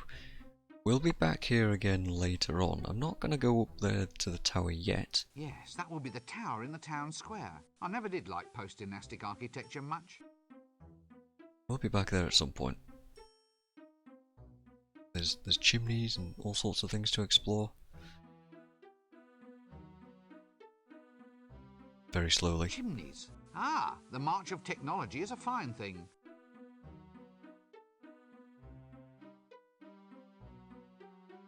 Oh, also luggage can't follow us up here, so if you need something at some point, better hope that Rincewind can carry it. Chimney sweep? A git with a broom. A what? A git with a broom. A git with a broom. A git. Yeah, Rincewind not quite as nimble as the assassin, right? Ah, good morning, Jimmy. Fine day for it. For what? Oh, for whatever innocent folk like we can find to do up here on the rooftops. Have you ever fallen down? Oh, yes. Tons of times. Well, if you don't want a repeat performance, try shutting up. The day is coming when people like you will have to look up to folk like me. Probably easiest from the ground, then. What? Looking up at you, I mean. Probably easiest when done from the ground. Actually, I think I might just get in as little looking up at you right now, in fact. I'll just go down to street level in a quiet, orderly fashion then, shall I? Indeed. There's something a bit suspicious about him. Don't know what yet, but something. Here's a sign. Assassin training track. Well, I suppose they have to be taught somewhere. That doesn't... Can't grab it or anything. There's nothing else to really look at over here, but there is this ladder that I'd quite like. Let's keep track of that. Now when Rincewind says let's keep track of it, not only is he meaning be aware we just grabbed it, but it now doesn't exist here, right? That's important. So our way down is through this window. Exit stage left. So we'll just walk into somebody's house and hopefully get down from the rooftops.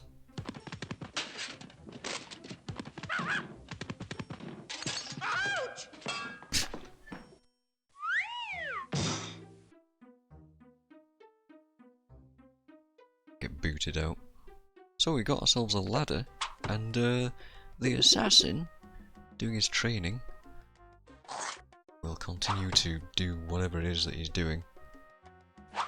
Not paying enough attention. And getting wrecked.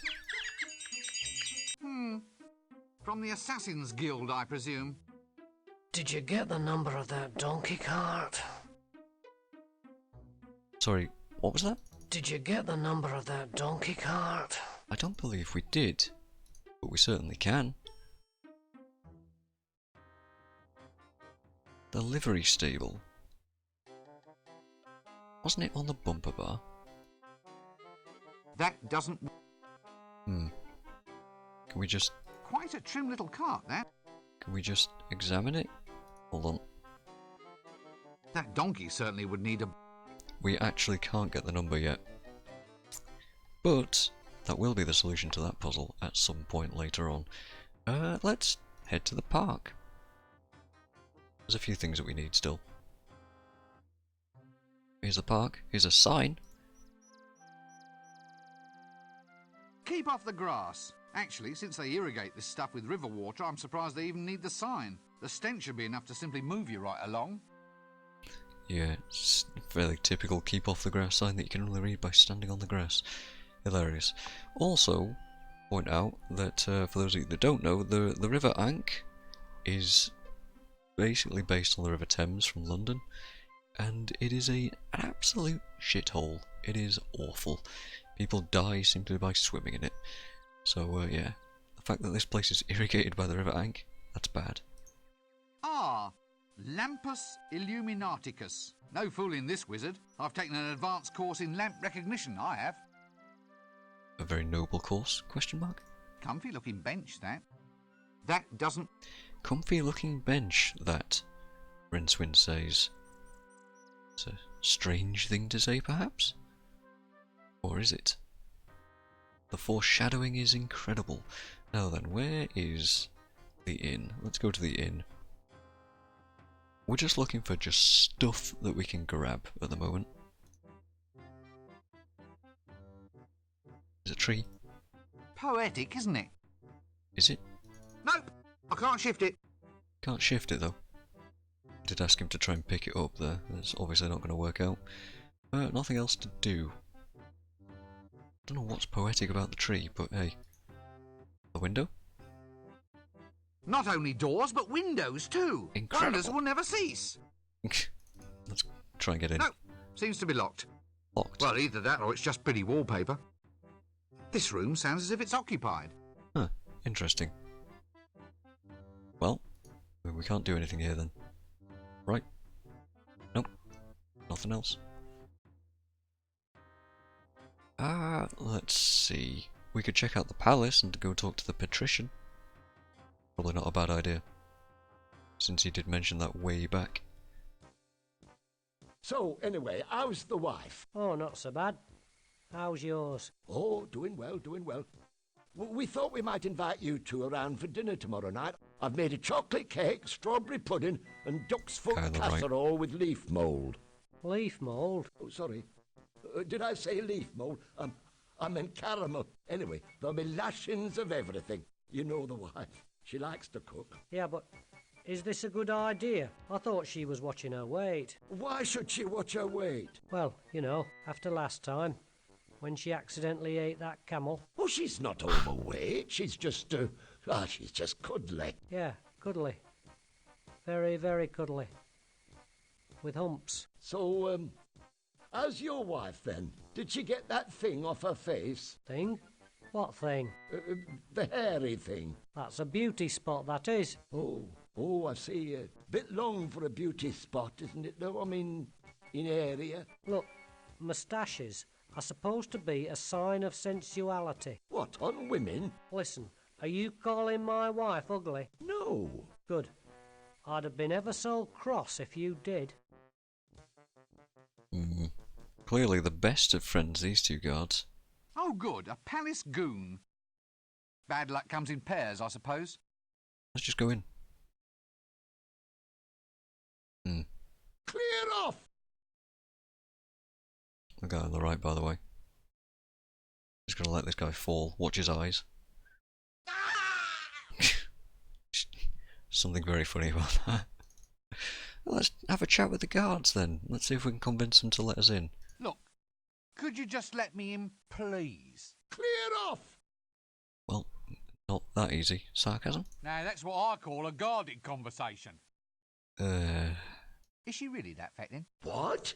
Well, your friend was saying how fat your wife is, so I thought... Oh, he did he? Lies. I never.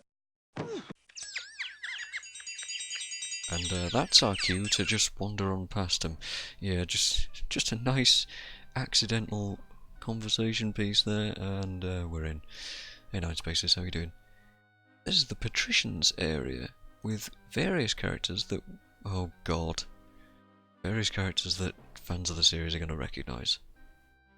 We can't move any further right. Let's start exploring and talking and stuff.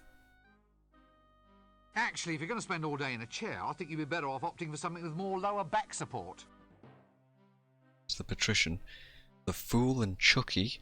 Chucky is actually the stick, and the Fool. Just what I needed. 10 minutes in a room with a complete git. A complete git? A suspiciously animated jester's staff. Yes. Yes, indeed. Many of these characters are going to be very important at some point. A thief? Here? Yeah, why would there be a thief talking to the Patrician so brazenly? A witch? It's Nanny Og. From the Witches series, Weird Sisters, probably, if I remember rightly. I don't know. A peasant. Stout fella. A stout fella. Just a good dude. Notice he's carrying eggs. Right? Just notice that. And the Patrician. Oh, well, he's a busy man. Maybe this isn't the best time to bother him.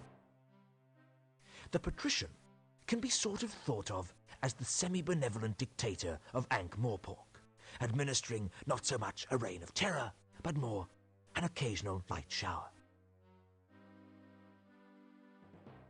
A reign of terror. Well, is he busy? So, I hope you've come here on pleasant business.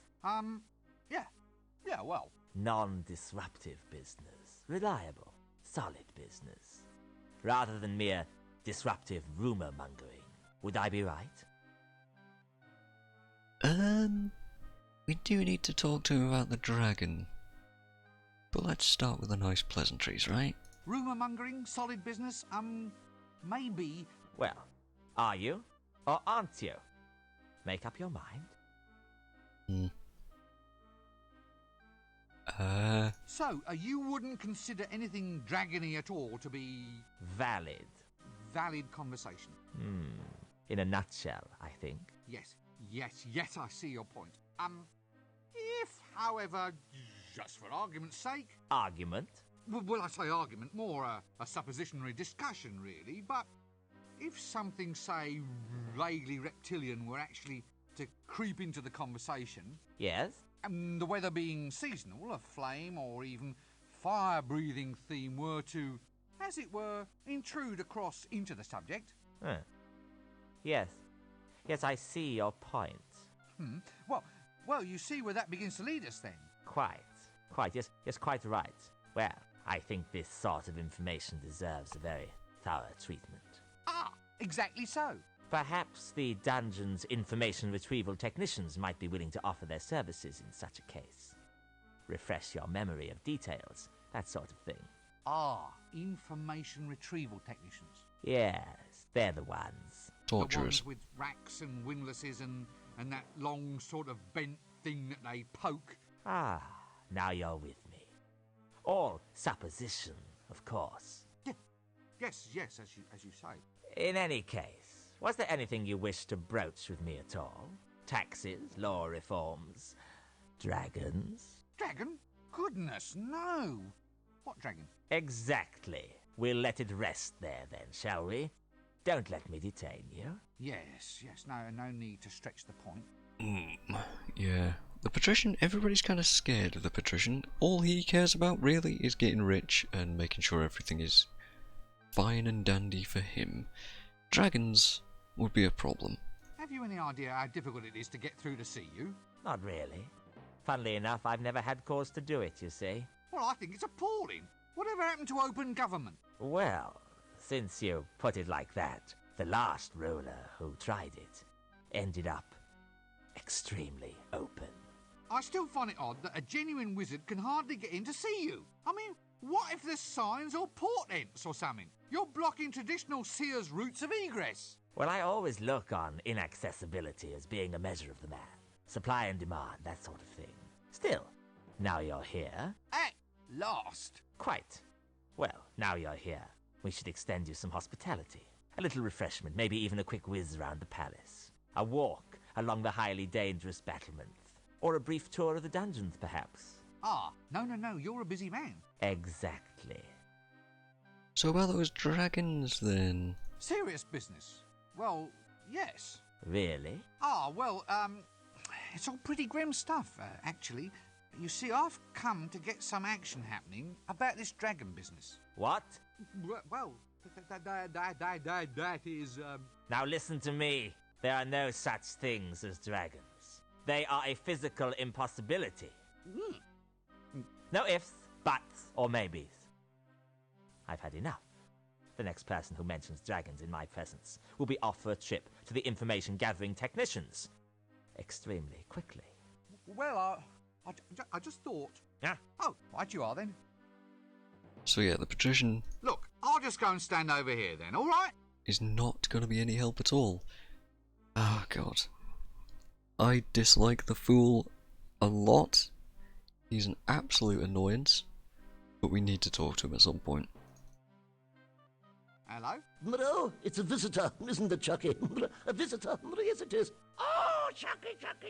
This has to be John Pertwee, right? Look here. Mr. Pencilhead says hello. Hello. He said hello to us, Chucky. Oh, Chucky. Honestly, the best course of action is to just avoid this guy as much as possible, but just in case, we really should. Yes, what might your name be? It's secret. Eh? I can't tell you, but Mr. Flower knows. Oh, well, if you like. Hello, Mr. Flower.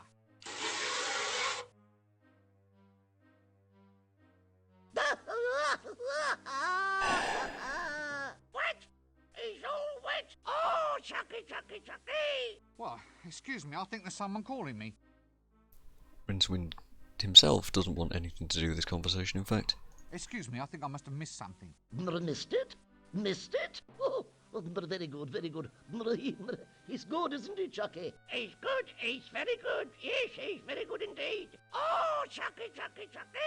Are you all right? Oh, are we all right, Chucky? Are we all right? Come look here. Whee! I think I'm just going to lie down for a little while. Yeah, I wish I could too. Look, I was wondering if I could get some information off you. Information, Chucky? About lizards? About dragons, yes? Well, yes, all right. Dragons. All about dragons then, Uncle. Look, could you just keep it down a little, please? Dragons, Chucky. Chucky doesn't like dragons. Shut up! Quiet! Now just tell me what you know. Tell what? What about the dragon? What dragon? The dragon that threatens the city. Oh, Chucky. He knows about the dragon. Quiet! Dragon, Chucky, dragon. Now look, Guess what I am now? boring, No, guess again. a teapot. Yes, teapot. Teapot, Chucky. Oh, Chucky. Oh. Stop it! Stop acting insane! Insane? Stop acting Did you say insane. insane? Yeah? Ugh. Yes? Chucky doesn't like it when I'm called insane. My mother called me insane once. She said it right before she died. Ooh. Right. Well, excuse me, I think there's someone calling me. Hmm. Why do I always get the loons? Loons, boons, goons. You come to ask a boon? Look, are you on treatment for this condition? Treatment? Very clever. Chucky likes treatment. Does Pencilhead want some treatment too? Now look, why don't you and your puppet just go away? Anyway, what sort of treatment? Chucky likes his jokes. Oh, Chucky, Chucky, Chucky! This seems like a good cue to cease this whole silly conversation. Oh god, yes, let's check out this door instead. This will be the fool's room. Got a bath and a curtain. Clever. We needn't see whoever's in the bath. Thank Offler for small mercies. Last time I saw a ring as big as that, there were druids dancing round it. I'm sure that's some sort of reference to the books, but I don't know. What else have we got in here? A mirror, we do need that. And in fact, I need to have that on Rincewind. Rather an ornate little mirror, that. It is indeed. Yes, definitely a hat stand. Well observed. A mirror and a dressing table. Eye makeup, rouge, hair cream, all seems a bit dandified if you ask me. Which is funny considering this is the fool's area. Ah, the jumbo size. Love those lampwicks. Anyway, that's all we needed, apparently. It's just to grab that mirror.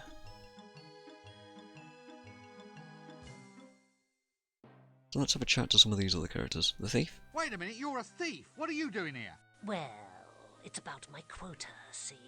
Quota? The amount I'm allowed to steal. It's not enough. The dragon's been destroying housing, so rent just went through the roof. I mean, a 20% increase in theft quotas for the duration of the emergency seems a reasonable thing to ask, doesn't it? Depends if you're in the 20%.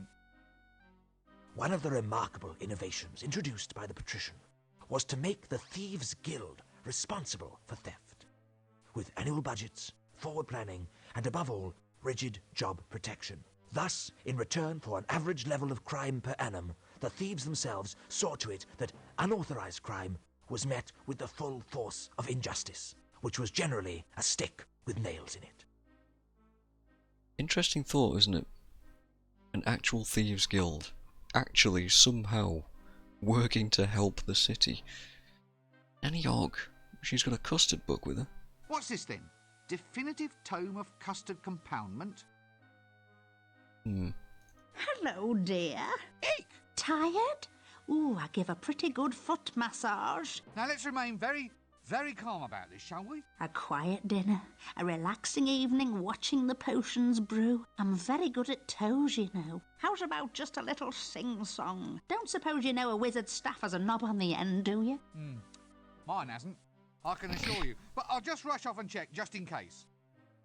Yes, I don't really know anything about Nanny Og, but I get the impression that she's a little bit into men, and that men aren't particularly into her.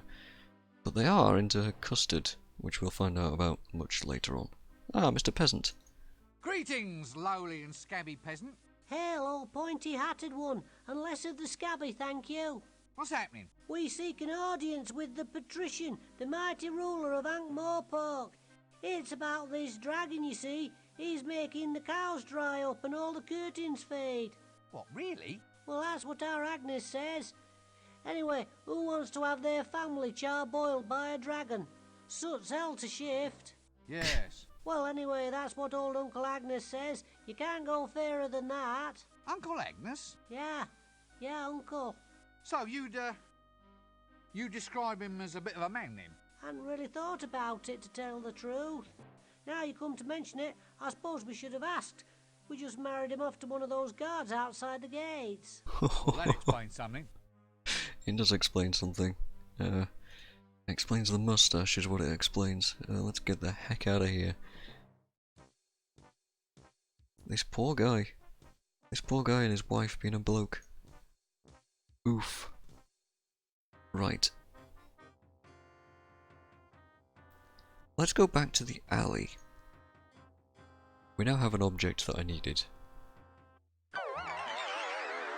So, first things first, stand on this. You do get a chance to move off it, by the way, but we want to be here. Just wait a couple of seconds, and away we go.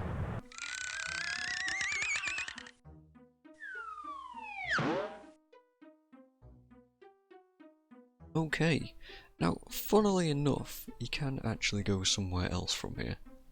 You can actually get to this tower. Doesn't look like you can, but you can. This is the only way to get to this tower.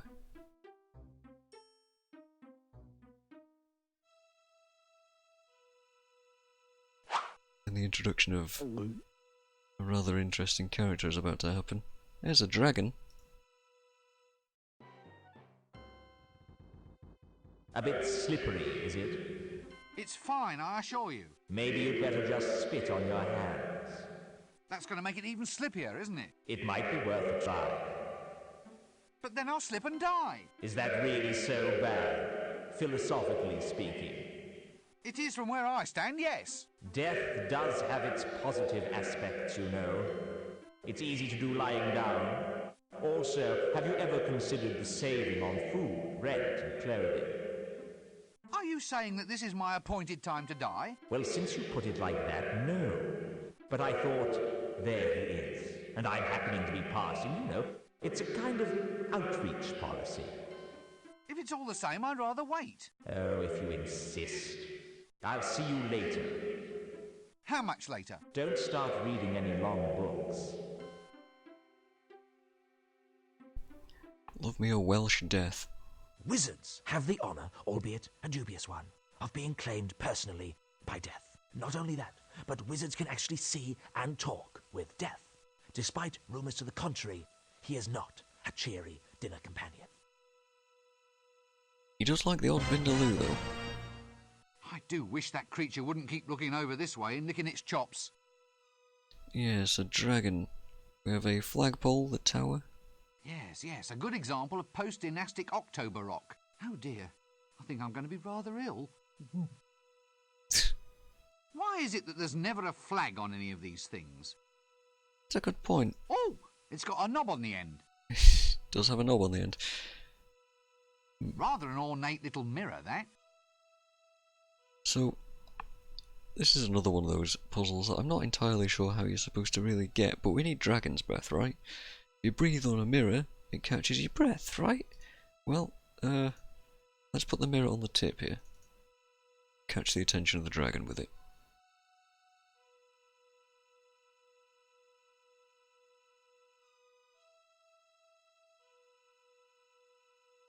A nice big shiny mirror, that. I do wish that creature wouldn't keep looking over this way and licking its chops. Yeah. That doesn't... I guess we double click on the mirror to do this? There we go. You see the little sparkle going further and further towards the dragon? That's gonna annoy her. Or him. It's a her.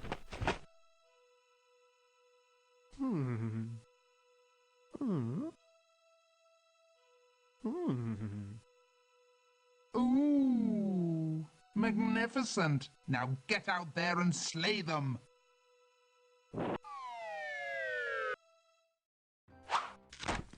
Luckily for us, luggage is there to grab that for us. And that is how we get our dragon's breath. We're making progress.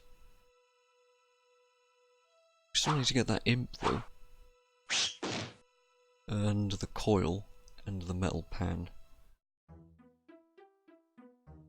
See the tiny, tiny dot of Rincewind descending the tower there. Yes, we need to somehow work out what to do next, but there are still places that we haven't explored. So we're not completely out yet.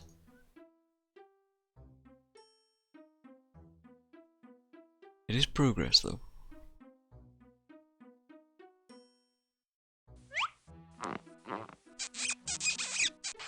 Death is easily one of my favourite characters in this game.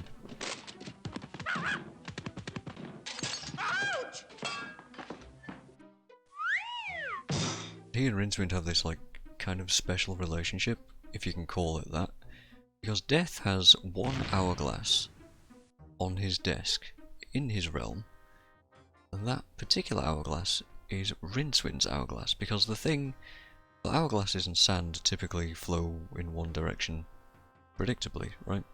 Looking for the broken drum, by the way. There it is. Rincewind's doesn't. It just kind of refills every now and then. It's very odd. Very odd indeed.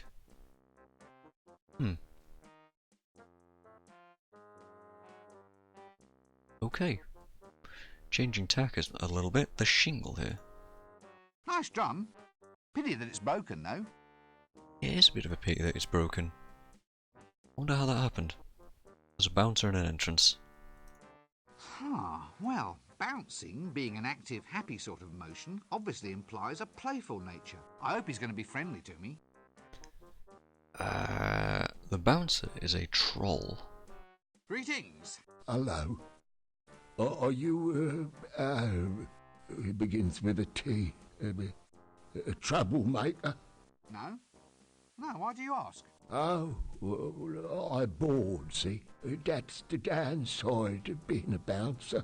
You have to wait minutes sometimes for a decent fight. It's too quiet, standing here with nothing to do. It gets so boring sometimes. I hit my own head for just something to do.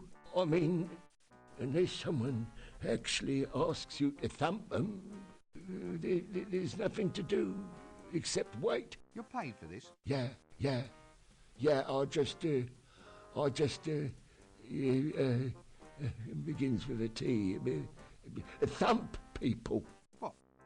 At random? Oh, I don't use no complicated stuff like at random. No. I just thump people what cause trouble in the bar, in the bar. Sounds like a better idea. Saves wear and tear on the knuckles. Only thing is the boredom. It's almost as if I hear people asking to be thumped. I might change my job to just thumping anybody who comes by. Do you think that's taking things too far? Well, it's quite a jump.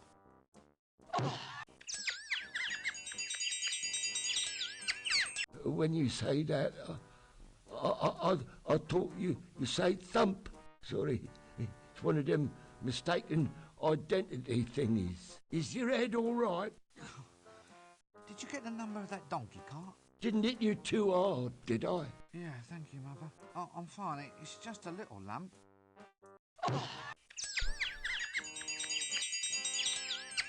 Oh, sorry. There I go again. A creature of impulse. You look a bit seedy. Are you all right? I don't feel so good. I think I'm going into a bit of a slump.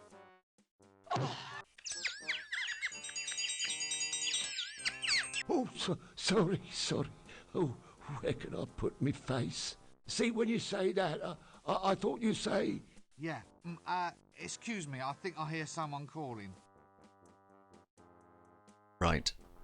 Greetings. Oh God, right. Can we just skip this conversation? I was expecting more of a conversation, but yeah. By the way, just keep an eye on his face when we go in here to the broken drum.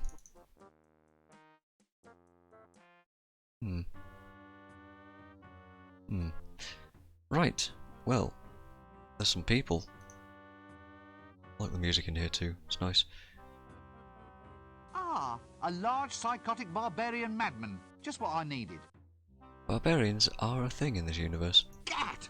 A second psychotic barbarian madman. My cup just runneth over. And a little guy. Very thoroughly beaten, I'd say. Ah, go away. I've had enough. I've just been beaten to a pulp without so much as an explanation. You keep your distance or I'll scream. Alright, what about these hublanders? You gotta wonder, why are they all in casts and stuff? What kind of fight did we just miss? Excuse me. Oh, well, you know. Ow! Ow! What was that for? Sorry, I think maybe you say, I won't fight. Well, I bloody well didn't. That's the trouble with you people. You always think might makes right. Oh, sorry. We think you say fight again. Yes, this is getting to be fairly typical, isn't it? Thank you. I'll just go and stand over there. Don't choke horribly to death on your beers or anything. You'll be this bar's resident psychotic maniacs then? Yeah. It's manic barbarian gut squishers. We here to squish some guts. Maybe we squish your guts if you want. Just a little. Just for fun. Oh, Oh, you want fight? No. No need to trouble. I think maybe we kill him a little bit. Then drink some beer and finish him later. Later is no good. Want fight now. If we ask him nice, maybe he put the glass upside down on bar and ask for his guts to be squished. You want maybe to have us squish your guts? No. Look, actually, I'm pretty much booked up at the moment. Still, we'll see what we can do for you later, okay? Fairly one-dimensional characters every now and then. And you gentlemen are... We Hublanders are being... Yeah, Hublanders. You maybe want to fight? What? No, I don't want to fight. Not with anyone who oils his nipples, anyway. They Why'd you oil ask? the nipples. Is very dull city. We won't be back. Yeah, it's too quiet. Last night we killed a little here and a little there, just indoors. I think maybe you kill twice in street too. Yeah, I kill someone in street. Only not much. Then we get bored and go out looking for a proper fight. You want fight? No, we have in fact been over this material before. Maybe we get fight here later when crowd get drunk. Yeah, you want us? Just turn your glass over. We pulverize your skull and squish your guts. Yeah, look, I'll just make a note of that. Excuse me, I think I have an astonishingly urgent need to be elsewhere. What are you two lummoxes doing here? Get out of my way. I think maybe he talked to us. Yeah, to us he speak. What we do with him? I say we take him. We crush him between our biceps. And we squish out his brains like icing from a tube. This one is no good for a fight, maybe. He wears a dress. Just hurt him a little. We get proper fight later. Well, I'll catch you later then. That whole turning the glass over thing, Rincewind said he'd make a note of that. That is important. Here's some matches. Matches. Actually, I thought all wizards were supposed to blow smoke rings or something. I really must consult that script sometime. Oi! Those are complimentary, those are. So why can't I take one? Well, you have to compliment the bar on its drinks first. But I haven't had anything to drink. That's alright. What are you having? Clever sales pitch, no? He's a scared guy. Actually, terror is a fair way of responding to this place. I must remember it for future reference. Yes, indeed. No! Go away! No ghosts! No ghosts! Relax, son. I'm a wizard. Let me buy you a drink. So, what's all this about ghosts then, old son? In my room! A vile creature from the nethermost depths. It took me gate pass, and then it just left. Oh, I'll never forget the horror. Gate pass? You said you'll never forget, as in you could give me a detailed account, blow by blow, so to speak? Well, yes. Oh, just for the record, so to speak. Mind if I take all of this down? Well, shouldn't I lie on a couch or something? Feel free. Would it improve matters? Nah. Tell me about this gate pass. Gate pass? Sorry, did I say gate pass? Tell me about this ghost. Oh, it was horrible. There it stood, all swirling and all spectral, a veritable vision straight out of the dungeon dimensions. It burst straight out of the doorway. I got a weak heart, I have. I fainted clean away. Ah. Fainted without seeing anything? Like the activities of this ghost, for instance? No, nothing. Well, I saw nothing except it reach below my jewel box, get the letter opener from the secret compartment beneath, then open the letter I'd hidden under the mattress, read the note inside, and use the combination in the note to open up the safe. But apart from that, you remember nothing? That's right. When I came to, my city pass was gone. Odd. Right? Odd. Something to remember. A ghost that did that very specific thing. What are these drinks? Counterwires wine? Old Uncle Benjamin's patent stain remover? Old Uncle Benjamin. Oh. Old Uncle Benjamin's patent embalming fluid? I somehow get the impression that these aren't entirely all drinks. Actually, that's probably the best way of handling this city. Yeah, wugger, wugger. Oh no, it's bursting open. Your face a molten gold. Ah! Right. God bless you, pal. My mate, what's his name?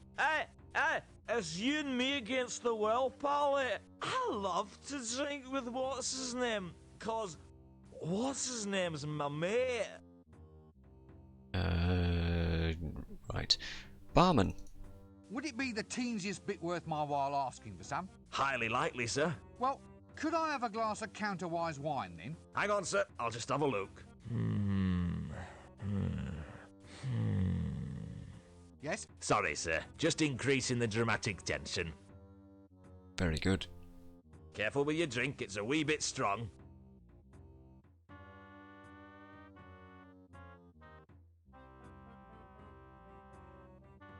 Strong? I didn't feel a thing. It's counterwise wine. It's grown from a grape that grows backwards in time. It affects you before you drink it. You must have had some mother of a hangover last night. Funny, I don't remember anything about last night. Oh, that bad was it? Counterwise wine is made from grapes belonging to that class of flora, reannuals, that grow only in excessively high Reannuals. magic fields. Normal plants grow after the seeds have been planted. With reannuals, it's the other way around. Although reannual wine causes inebriation in the normal way, the ensuing hangover is thrust backwards in time. Hence the saying, have a hair of the dog that is going to bite you. Interesting, right? We've just set in motion a turn of events that is gonna be really screwy. Hey, now we've got a glass. Ah! Genuine Morporkian lead crystal. Fine acoustic properties. Acoustic properties. You know what that means? The old holding the glass towards a wall trick. And now we've had a drink, let's get some matches. That is important for us. Safety matches. Safe for whom? Save for somebody. Let's grab a quick save, because I don't know how much further we got to go. There's a beam. Good wood, this. Good wood, this. Good wood, this. Good wood, this. Why does he say that twice? I'm not hinting at anything there. I genuinely have no idea. And yeah, the counterwise wine. If you remember way back in the library, with all the talks of L space. That characteristic scent of turpentine, crushed cockroaches and recycled beer. This must lead to the wine cellar. There's a whole lot of stuff going to be happening with time travel at some point, which is very confusing. What's in the trapdoor? Eyes. Eyes? Yes. Standard gleaming white eyes, probably attached to a standard black shaggy monster. I wonder if it'd help if I sang about my favourite things. Probably not. What if we go down there? No, Rincewind just won't. So who's this guy? A braggart. What a heavily injured and strangely shifty individual. Hello? Hello? Hello? Oh, yes. That's it, is it? That's the way you greet the greatest hero of our age? The one, the only, the invincible? You what? I'm important, me. I can't just go around answering any old greeting, you know. Well, how would you prefer I greet you then? Well, shoving a pint in my hand would be nice. I'm Flea Bart the Incredible. Greatest thief in the multiverse. I've survived everything. I fought the ant god of quacks and he doesn't even exist. And I survived the valley of the scantily clad, amazingly well hairstyled Amazon women. I've even escaped from the Temple of Offla, from which no other man has returned in fewer than 3 pieces. I don't believe a word of this. Huh? You dare to doubt the greatest hero of our age? I'm known all up and down the river, I am. The river? Yeah. The River Ank? Isn't that a little dangerous? You have to watch out for all the goiters and the yaws. Yours? What's yours? Mine's another pint, thanks. Then there was the time I blah, blah, blah. Barkeep, a drink. That is some drinks. A tankard of beer. Well, something similar enough to beer to cause a minimum of excitement. Oh, also we got the dragon breath. Dragon's breath? Gulp. The ladder. I suppose the deluxe model is the rungs held on with the better grade of string. Right. We could give this beer to the braggart. Do we want to? We might as well. That Temple of Offler speech he gave us? That's important. About those Amazon women. And one hand, it's going to succulent, rounded meringue,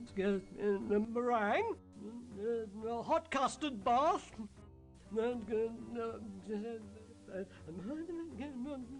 wild slithering, What? clawing at my... And then we had some tea. Ooh. Hello? Hello? Oh, yes. That's it, is it? Alright, well, Barkeep, a drink. that's a drink. I guess we'll keep hold of that just in case we need it for something. I don't know. Busy night? No, not particularly. Why? Just wondering. What is there to drink? Well, it's all a matter of suiting the clientele, friend. What do you think the sort of person who frequently frequents this bar would like to have for his drinkies? What'll it be? Is this one of those tough, brutal bars? Yeah, not through actual planning, mind. I mean, it just sort of develops. Then I'll have the usual. A glass of gin served at room temperature with a human air in it, please. Ah, yeah. I've just checked, and we're all out of gin. Whiskey? No. Rice wine? Pernod? Absinthe? Scumble? No. Old Bowel Bender Stout? I think it's off, sir. Off? How can stout go off? It kills bacteria. You can clean privies with it. Well, it's more sort of settled, sir. All the black colouring's sort of swimming round the bottom. Same thing's happened to the elderberry wine. Well, I say the same thing, but it's more like lumpy. It's probably alright, though. Ah, thank you. So, what have you got that hasn't got lumps in it? Oh, tons of stuff. Incidentally, sir, I don't know if you've noticed that rather impromptu pun there.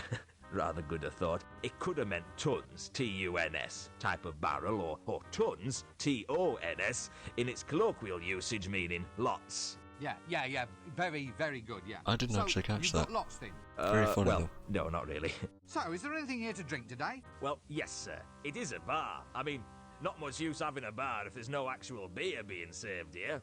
Today, we have beer actually on tap. That doesn't smell like beer. That smells like Zynmouth's Lacantar Splenetic Emollient. Yeah, well, I mean, it's very similar to beer, sir. Similar? It's one of the most deadly prescription medicines ever devised by man. How can it possibly be similar? Well, it is a it can be. liquid, sir. Well, I'm not touching it. I'll just have a glass of water, please. What? As in water taken from the River Ank? Good point. You're braver than I thought. Ah. I see your point. Well, give us a Zynmouth's Lacantar Splenetic Emollient then, please.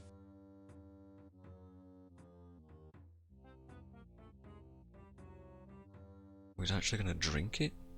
Rincewind, you madman. Well, I'll have the tankard. That's probably worth something, right? A tankard of beer? Well, something similar enough to beer to cause a minimum of excitement. And the empty one? One tankard, Brumeldium bladderbuster sized. No way, one drink per act is enough for me. Ah, I see. Bit of a point there, I suppose. Very thoroughly beaten, I'd say. I don't suppose we could do something like this, could we? That doesn't... No. That doesn't... No, I don't fully remember what to do with this then. Not a problem. So as you can tell, this game's quite large. But a lot of the first act is just kind of exploring different places, and since there's a lot to get a vague idea of, yeah, it takes a while. So where else have we got to go? Been to the park. We haven't been to the inn properly. Just trying to remember if there's any like other weird areas. There's the stable, which we've been to, the alley, which we've also been to. We need to go to the square, the street, the gate. Let's go to the gate first then. Ah, the guards. All the guards from Guards. It's the city gate. We used to have one of these things at home, but the wheels fell off. The wheels? I don't know. Always good to know the guards are being kept nice and safe. Alright. Obviously the commander of the guards. Ah, you'll be the mandatory pink idiot youth with sword then. Oh dear. You know, that's possibly the closest I've ever seen anything come to being a human without actually being one. Which is funny, because this person is and isn't a human. We'll hear that in a second. Evening all. Now, Nobby, do I book him now? What for? Loitering with intent. Paragraph 7, subsection 3. Lurking, loitering, and vending without due course. Oh, Carrot, give it a rest. Take a walk. Who are you people anyway? We're Where's the Carrot? city guard, mister. What, all two of you? 3 of us. There's me and the sergeant, who's a bit under the weather, as account of making an arrest of a large quantity of lager. Then there's the kid, Carrot. The boy's going to be a full member soon. I love these guys, by We're the on way. patrol. There's been a few thefts around here lately. Strange things going missing. Little knickknacks all over town. Almost as if someone's been swallowing them. You don't know anything about it, do you? That'll be luggage. Oh, goodness me, I never heard of any such thing in all my life. Well, we thought we might patrol our way over to the Broken Drum. Then we might patrol our way over to the inn. Then there's a few wine cellars whose doors definitely need checking. I see. So, what are you up to then? Nothing much, Nobby. Oh, nothing. See, Nobby, loitering. That's loitering. Of course it isn't. Just because I'm not doing anything important doesn't mean I'm loitering. Well, it's as close as maybe. Well, the law has to be specific. What actually is loitering? Oh, well, once upon a time, there was all sorts of laws, of course. Yes, such as, oh, intent to go into a pub and have a drink, intent to strip stark naked and wave at passers-by, intent to go into a pub and have really big drinks, intent to pass by the guard without giving them a smoke. You haven't got a spare on you by any chance? No, sorry, I don't. No loss, no loss. Well, look, I wasn't planning on doing any of those things. Well, how are we to know that? But I was just standing there. What's the difference between loitering and minding your own business? Ah, well, your inveterate loiterer sort of sidles his way along the pavement, kind of moving without even twitching a muscle. Oh, yes, I know. Yeah, gotta watch for them invertebrates. Some criminals just have no backbone. Had to struggle a bit for that one, didn't you? He did, yes. What does a city guard do? Not a lot. Not much call for us nowadays. Thievery is permitted as long as it meets guild quotas. So how big is the city guard? Well, it must be... Yeah, easily. Ooh, fully... What? Well, there's 3 of us. But you said the kid is new. He just wandered in out of the wilds one day. Almost heroic like it was. He's the first volunteer we've had in decades. He's having a little bit of trouble fitting in though. He's a bit literal minded, you see, on account of the fact that he's a dwarf. A dwarf? He's 7 foot tall if he's an inch. He's the tallest dwarf in the world. I lied about my height, see? You're a very good liar. He's a good loomer too. He can really loom, Carrot can. Never known anyone for looming like Carrot. A tall dwarf. That's all right. He's growing out of it. The dialogue that these guys have is like so silly. It's incredible. Look, I'm not going to stay here. I've had a very trying day. Exciting? Full of action? What? Yes, I suppose so. Well, that's disturbing the peace then. Okay, these are your rights. You have the right to remain silent. You have the right not to remain silent, but to say, please do not do that again. You have the right to say, yes, all right, it was me what done it. No, not the fingers. Carrot? No. What? No, Carrot. We are not going to arrest him. But Nobby, he just admitted. But we're turning a blind ear. Well, I'll just move along then, shall I? Fine. Real quick, I'll just try and talk to Nobby. Not Nobby, I'll try and talk to Carrot, but he'll probably just initiate conversation with Nobby instead. Oh well, you never know. Look, I haven't done anything to you. Why don't you just leave me alone? Well, I'm a guard, sir. A guard has to... To what? Well, to guard, sir. I mean, we have to watch out for theft, sir. Does that have to involve harassing me? Well, you are a potential suspect, sir. Why do I have to be a suspect? Couldn't I be... well, stock in trade? Stock in trade? Well, instead of harassing me, you could just take a quick look every now and then to make sure I haven't been stolen. Good thinking, sir. If you are ever stolen, I shall report it to you at once. He's got a point. You know, I don't know if he's being literal or if he's being sarcastic with that one, but, you know. I think your commander wants you to fall in. Right you are, sir. So, you're, a dwarf, sir, that's right. Don't let the height fool you. Look, I haven't done anything. Will you stop trying to arrest me? You haven't done anything? No! Nothing at all? Absolutely not. Right, that's vagrancy, that is. Under Article 7, subparagraphs 3 and 4, I must ask you to accompany me down to the watch house. And then what? Yeah. Well, the book didn't quite go into punishment, only arrest. So, is this the watch house? Yes. Right, well, then I'll accompany you there. Is that all right? Yes, I suppose so. Well, I've certainly been taught a lesson. There you go, we've been arrested. Well, I'll just move along then, shall I? Fine. Don't suppose we can talk to this dude, can we? I have absolutely no desire to talk to that person at this time. That'll be a no. Okay. Bye, guards. It was good to meet them. We can't actually leave the gate, we need a gate pass to do so. So, we've got two places left, the street and the square. Let's go to the street. There's two ways in here.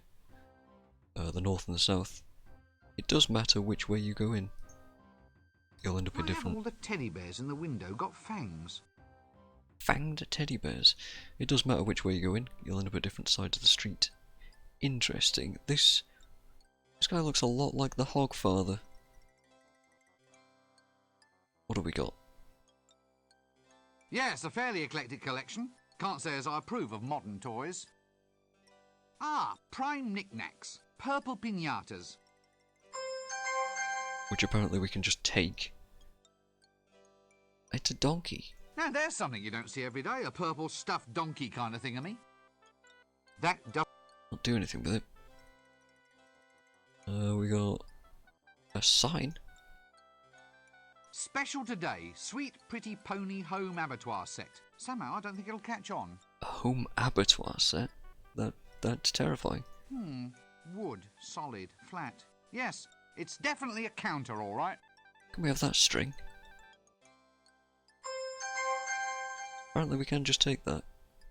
Actually, I think this might technically be a ball of twine. All right, it's a small difference in nomenclature, but it might be important to somebody someday. Probably. There's glue. Ah, looks like a prime paste blanc extraordinaire to me. Good body, but a bit fruity for my taste. Don't drink the glue. That doesn't work. We also can't take it because it's stuck to the counter. I don't believe we need to glue anything yet. But at some point we almost definitely will. Anyway, the toy maker. What an extraordinary person. Greetings, shopkeeper. Good day, sir. Can I interest you in our toys? There's today's special, an amusing line of bells and whistles. Or there's Violent Bob, the doll with a face you can rip clean off. Eh? It's very therapeutic. I'm sure. The sort of thing you can share with your brothers. Brothers of evil, walking arm in arm across the rooftops of the world. Are you all right? Pardon? Oh, yes. Never felt better.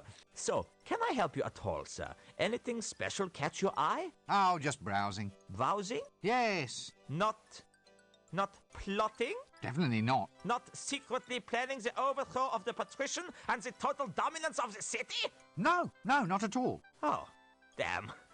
Right you are, sir. Browse away. Curious. And clearly he's got some issues with the Patrician, but nothing we can do anything about just yet.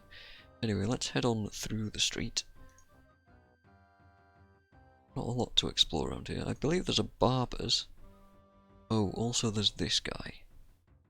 The corner.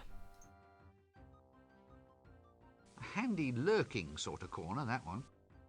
I do actually want to go in here. This is a place. And verily shall he bellow forth the 10 sacred names of the Forbidden Dawn. A street lamp. A sure sign that civilization is ever creeping up on us. Probably against its will, though. I tell a lie. At a shop. The 9 sacred names of the Forbidden Dawn. Ignatius the Troll's all-night pottery shop. Then shall he stride forth, and many shall be the number of his stridings. It's a monk of the dreaded crocodile god Offla. I wonder if he wants to be friends. Full across the disc shall he stride. Hello! Go away. I am a monk of the Temple of Offla. Temple of Offal? Offla. I am guardian of the sacred eye, Lord High Vicar of the other not-so-sacred eye, and Grand Trilobite of the Cenopod. You must be taller than you look. Silence! Begone, or else feel the wrath of the mighty Offler and the toe-biting knights of the holy emasculation! Well, that's that then. Don't have to tell me And twice. verily shall he... I'm not gonna do it, but if you stand there and listen to his whole, like, spiel, it's all very funny. Honestly, it really is. That's incentive to play this yourself. Oh my god. That guy. Probably my favourite of the Tony Robinson characters. Probably. Right, and Ali. Oh, please let this not be where he normally keeps his stock. Yeah, some disgusting fish crates here. Ooh, a clothesline.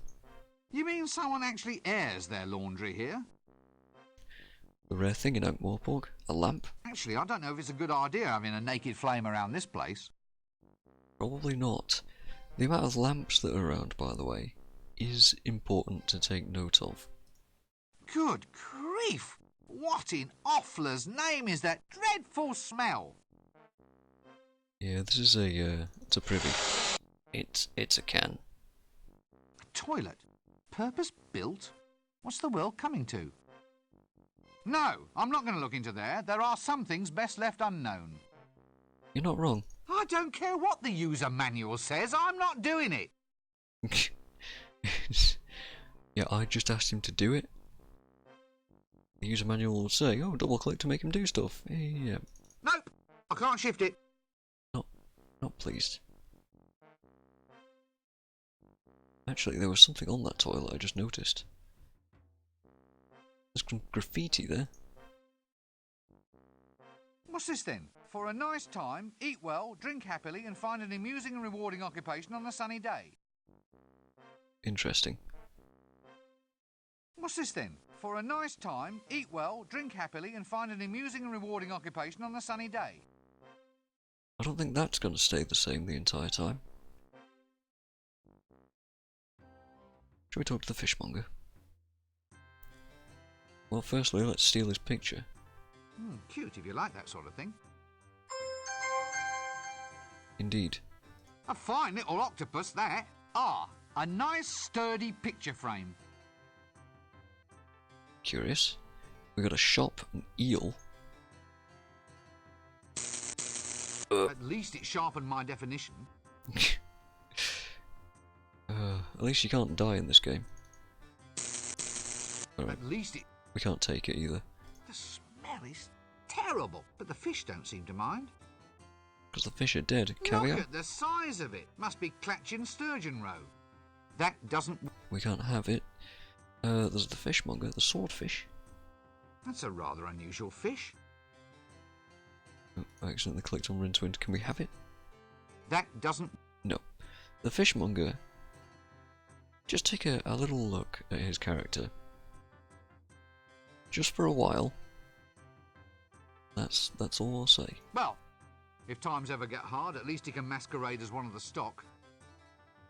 So I'm curious, do we have anything specific? Not so much. Is this fish fresh? Fresh? Fresh? One of them just made a pass at me wife, sir. That's one way of making your fish fresh. Good heavens, did it really? I don't mind, sir. I think fish are quite attractive, don't you? I love my wife, but oh, you octopus. What? You're a silly man, and I don't think I shall speak with you.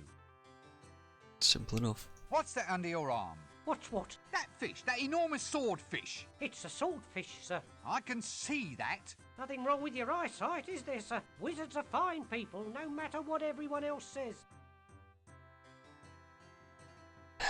Didn't really give us any answers there. Don't be impertinent, you're skating on thin ice. Skates are over there, sir, all in a row. In a row? No, all in a row, as in fish eggs. It's delicious. You should try some caviar. Don't get horribly burned to death by any monsters or anything. Some good advice there. Strongly recommend. Right, so that wasn't helpful at all. Let's keep moving. Here's a door. Yes, and ooh, look! He's displaying a A sort of machine. A sort of... with clamps and drill bits. Oh dear. I believe this is the barbers. Of course, the barbers were also dentists back in medieval times, and, well, they are in the Discworld too. Yes. Still fails to create that relaxing atmosphere, though. Diploma? Diploma from the Academy of Barbering, Bloodletting, Leechery, Tooth-Pulling and Associated Self-Mutilations Academy. Also sort of doctory as well, I guess. That does... Can't have it. Our first customer. I wonder if he was the last. Extractors, drills, needles. Look, let's not go into this too deeply, okay? A woman? I wonder why she smells of brimstone. We actually find out why she smells of brimstone much later on. It's because she takes care of a certain species of something or other. Ah, yes, all right. Hello. Young man, you will have the honour of first witnessing my new ensemble. I shall now set a trend that will rock the fashion world. Curly hair, suit yourself. What? Suit yourself, I mean, it might not be your style. And what would you know about it? I never take fashion advice from a man wearing a dress. Fair enough. I suppose Get away from that! Doesn't want us to use it. Hello, barber. I think the medical and hair care professions still have a long way to go. Hello there. Oh, hello. I suppose it's quite a sensuous sort of job then, playing with women's hair all day. Oh, not really. Not with the type of women we get in here. No silken locks, no golden magic drifting beneath my scissors. Nothing like my wondrous little milkmaid.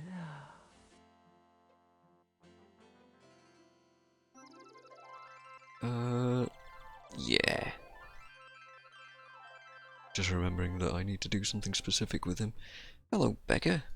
Nice job, that, sitting down all day. Sure is. Alms, sir. Alms for the poor. Alms? But I'm already poor. Well, you've got a pointy hat. That's not wealth, that's status. Oh, well, spare some status for the poor, Governor. I think you've got that wrong. How do you mean wrong? It's a simple request transaction. I underline a need and hope that you, in your wisdom, will provide. It's not a question of that, it's a question of practicality. Status, by its very nature, is ineffable. As a quality, it is essentially non-transferable. So are you going to give me status or aren't you? I can't just give you status, you have to earn it. For instance? Reach the top of your profession. Become the most famous beggar in the city. Get some real diseases. Well, I'll try. Business is just down a bit. What can I do about it? You need a more dominating image. Something to demand sympathy. Otherwise, heartless people like me are just going to keep on passing you by. It's a thought, you know. Yes. Many thanks. So, did we just convince that beggar to worsen his situation? For status? And status isn't really going to help his situation. Arms? No thanks, I'm trying to give them up. Why should I give you money? Well, it's your traditional medieval street transaction, isn't it, Gov? It's an expected part of your fantasy environment. You're saying that you're just here to add a little bit of colour? Authenticity, Gov. Authenticity. Well, wouldn't it be better if you actually looked the part? I mean, just look at you. Why? What do you mean? What's wrong with it? Well, it's pathetic. I mean, a beggar, by definition, has to be pitiable, doesn't he? I mean, why should someone give him money if he's as hale and hearty as any other geezer on the street? Oh yeah. I think I see what you mean, sir. Right, well, carry on. I think we may have given him some bad ideas here. What? Me pay you? Oh, go on. Why? Why what? Why should I give you money when you're no worse off than anybody else? Well, business is bad, but what can I do about it? Have you thought about improving your image? Improve my image? How? Well, make yourself more presentable. Show some self-respect. What, spend money on clothes and stuff? Yeah, that's it. All right, give us 30 shillings until payday then. But you're a beggar. You don't get paid. My point exactly. Right, you are then. I mean, he's got a point. A lot of these characters have ridiculous points.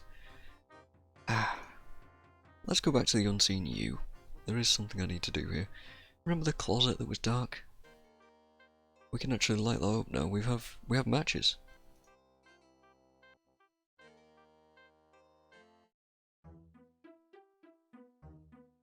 So let's go ahead and do that.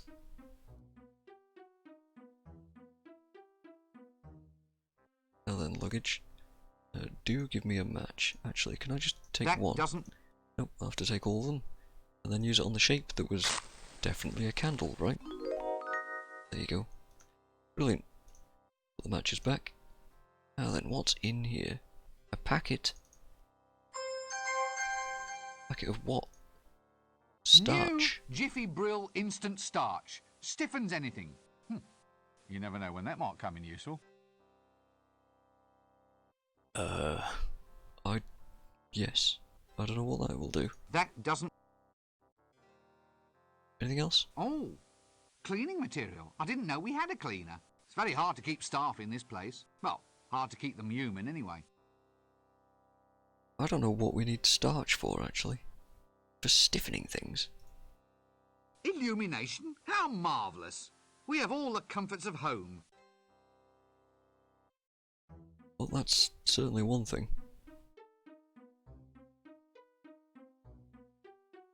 I'm not trying to remember. What can I do with the frog? Definite senior wrangler potential in this slippery little blighter. That doesn't... I have no idea.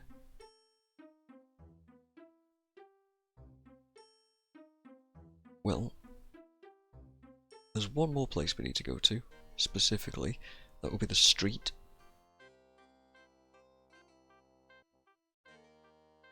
And then... Oh, I just accidentally closed the door. Can we skip this? Thank. And then after the square, I don't really know what to do. Oh, you know what? Let's try the inn. No, we still can't go in. Well, maybe we can. No, seems to be locked. Well, either that or it's just pretty wallpaper. Fair enough. Okay, the square then.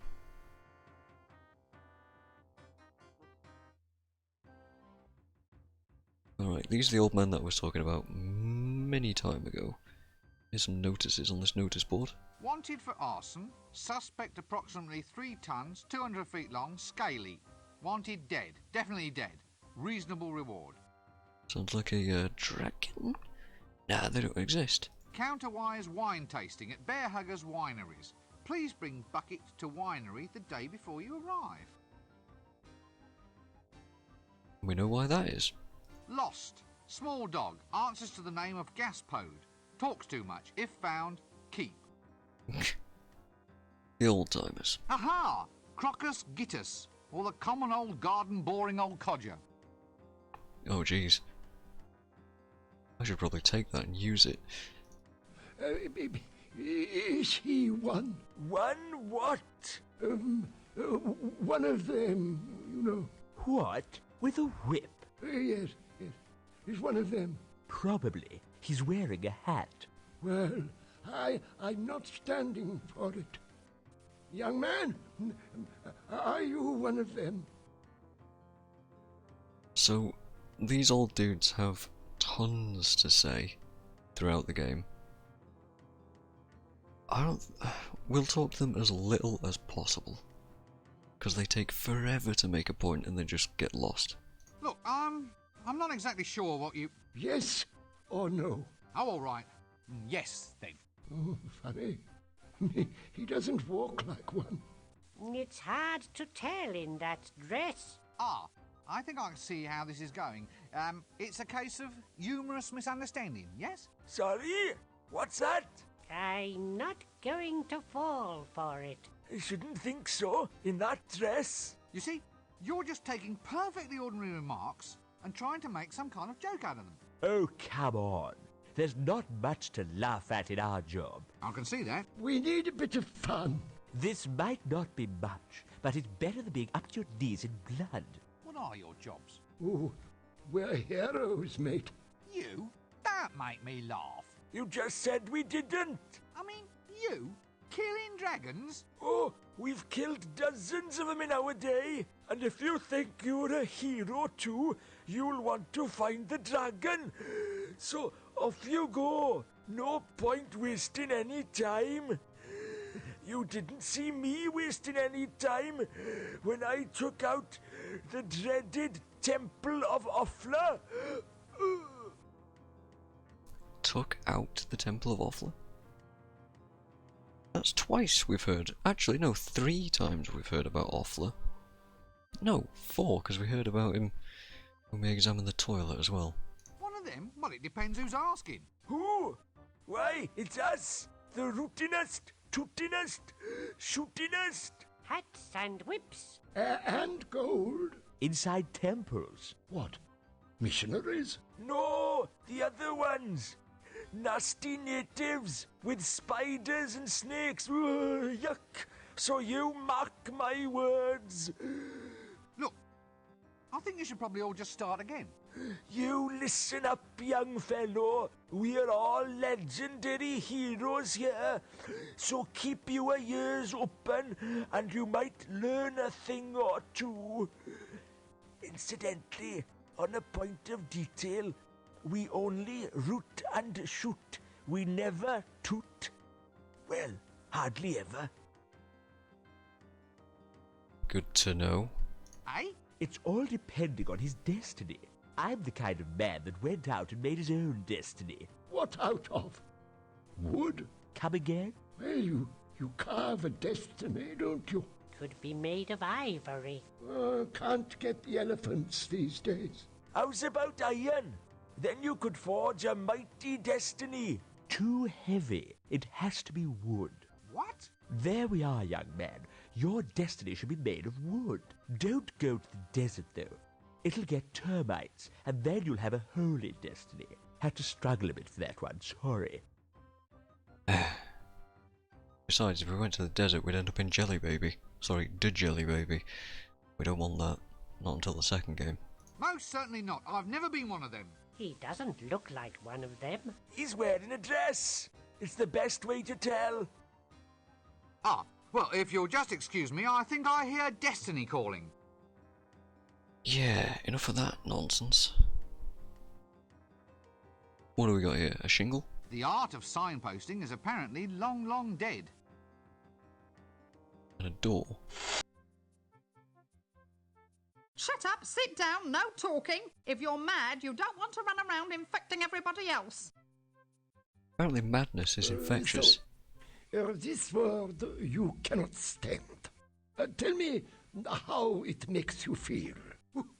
Yes. It's the guy Yes, upstairs I is talking, by the A way. case of latent aggression, no doubt. The psychotrickerist. Now, I want you to relax and tell me about your innermost feelings. When I say the word in question. That's it. Now, here we go. Monkey.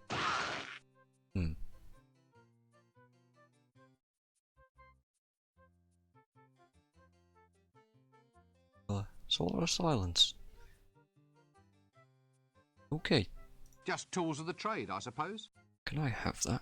Diploma, honours pass. Cut me own throat, Dibbler's correspondence schools. Psychiatrickery, grade 1. Well, at Psychiatrickery. least local mental health is in good hands.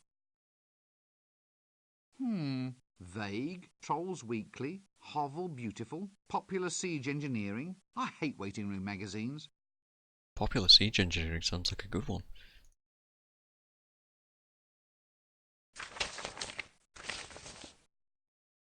Oh, well, I guess not. Yes, probably as good a place for him as any. Now, why is she dressed as a milkmaid? Milkmaid, eh? And, Why is it everyone in this city has a decent desk but me? it's a good point. That's possibly the most heinous woman I've ever seen in my life. Stunning how they managed to find these people. Hello? Shut up, sit down, no talking. If Oh. you're mad, you don't want to run around infecting everybody else. Right. A lot of references there. Cut me own throat, Dibbler. We're about to meet him outside, but can we talk to the girl yet?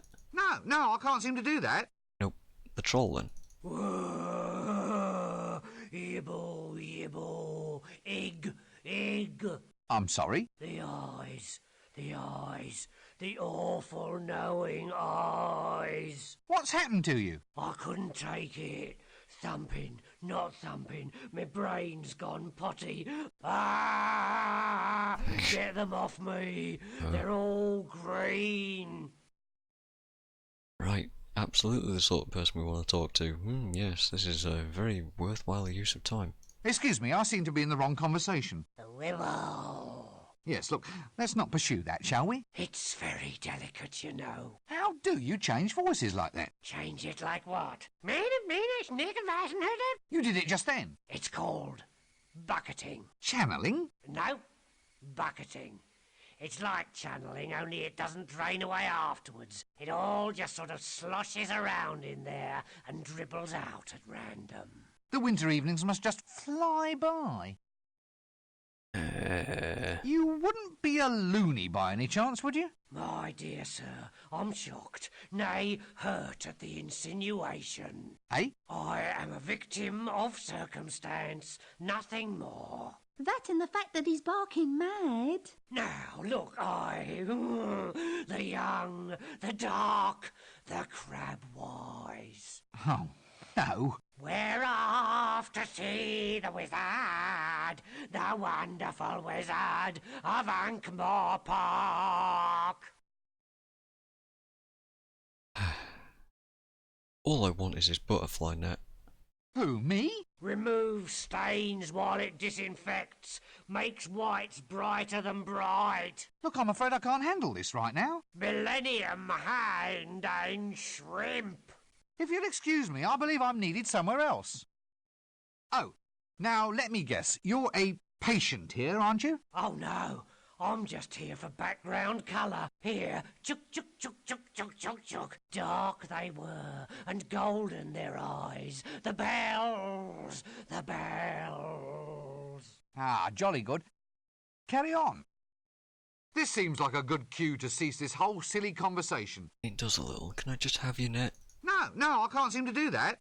Fortunately not. Let's get the heck out of here. Oof. Dibbler. Hello. I'm sure I've seen him round the place before. I wonder if he was the one who tried to sell me shares in that left-handed shoelace factory. 100% yes, it probably was. Dragon detector, sir? A dragon detector? Hey, what? Can I interest you in a dragon detector, sir? You could, I'll actually. only charge you cost price, a single shilling. I'm cutting my own throat. A dragon detector? How does it work? Easy as pie, sir. This rod has a piece of wood tied to the end. When you get close to a dragon, the wood turns to ash. How close? Very well. You caught me there, Governor. A slight design flaw. Tell you what, I'll halve the price. 2 shillings and it's yours. I'm cutting my own throat. He's cutting his own throat. What do you reckon, Gecko? Good deal? I don't know. Dibbler drives a hard bargain, I tell you that. Oh, no. Let me guess. The lovable street merchant. Cut me own throat, Dibbler. At your service, sir. Care to buy a dragon breath proof vest, sir? Is it guaranteed? It's never been destroyed by dragon's breath yet, sir. Not necessarily a strong recommendation, though, is it? I mean, it's never been engulfed by lava or trampled by penguins either. There you are, sir. Free guarantees for the price of one.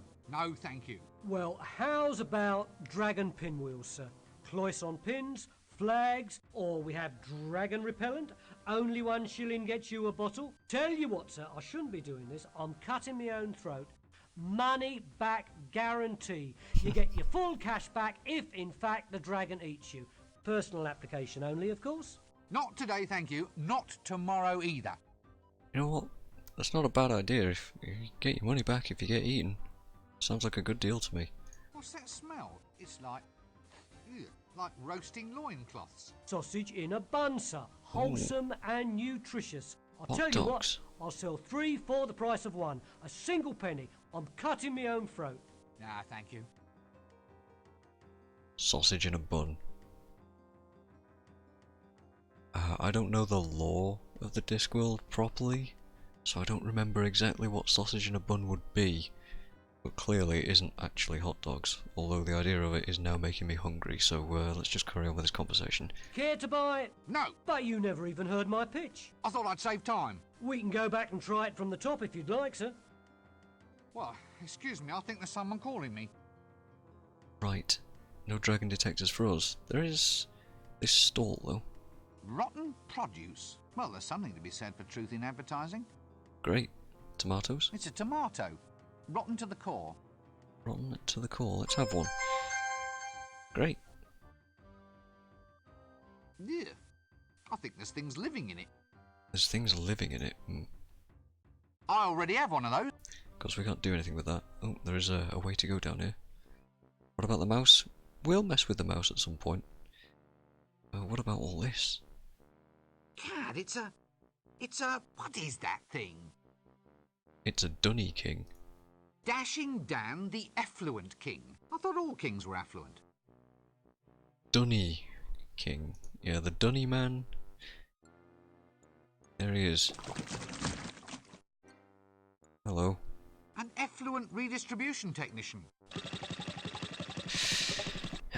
He's a shit cleaner. Good day. Can I interest you in a free sample, sir? Not on your Nelly. A free sample of shit? No thanks. Also, bit of a design thing for him.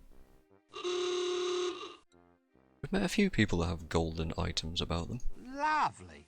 Let me guess. You are a traditional... Sorter and remover of human effluent, sir. I Delicious. offer drainage with distinction. My school teacher said I'd never make anything of myself in life, and just look at me now. Got to the top by starting at the bottom. And people certainly stand aside when you pass by. Yikes. By starting at the bottom.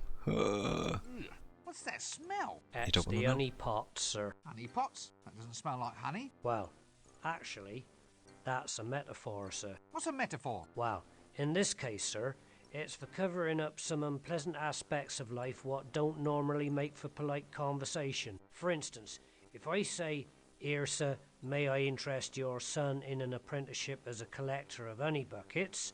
you might stop and listen. Whereas, if I asked you if you minded if your son helped me with collecting crap... Yeah, well, quite. So, you're a sewerage collection man, is that it? Well, we in the industry prefer the term... Effluent redistribution technician. Quite. Look, all joking apart, what in Offler's name is this thing? That, sir, that is your actual patented sewerage purification plant. Self-powered elastic belt propulsion. This thing heralds in a whole new age, sir. The mind truly boggles. So, it purifies sewerage, does it? That's right, sir. Meaning it takes raw sewerage and then produces... Well, pure sewerage, sir. Pure sewerage. Essence, as it were. I see. Jolly good. I suppose I'll just leave you to it. Always here whenever you need me, sir. Right you are, then.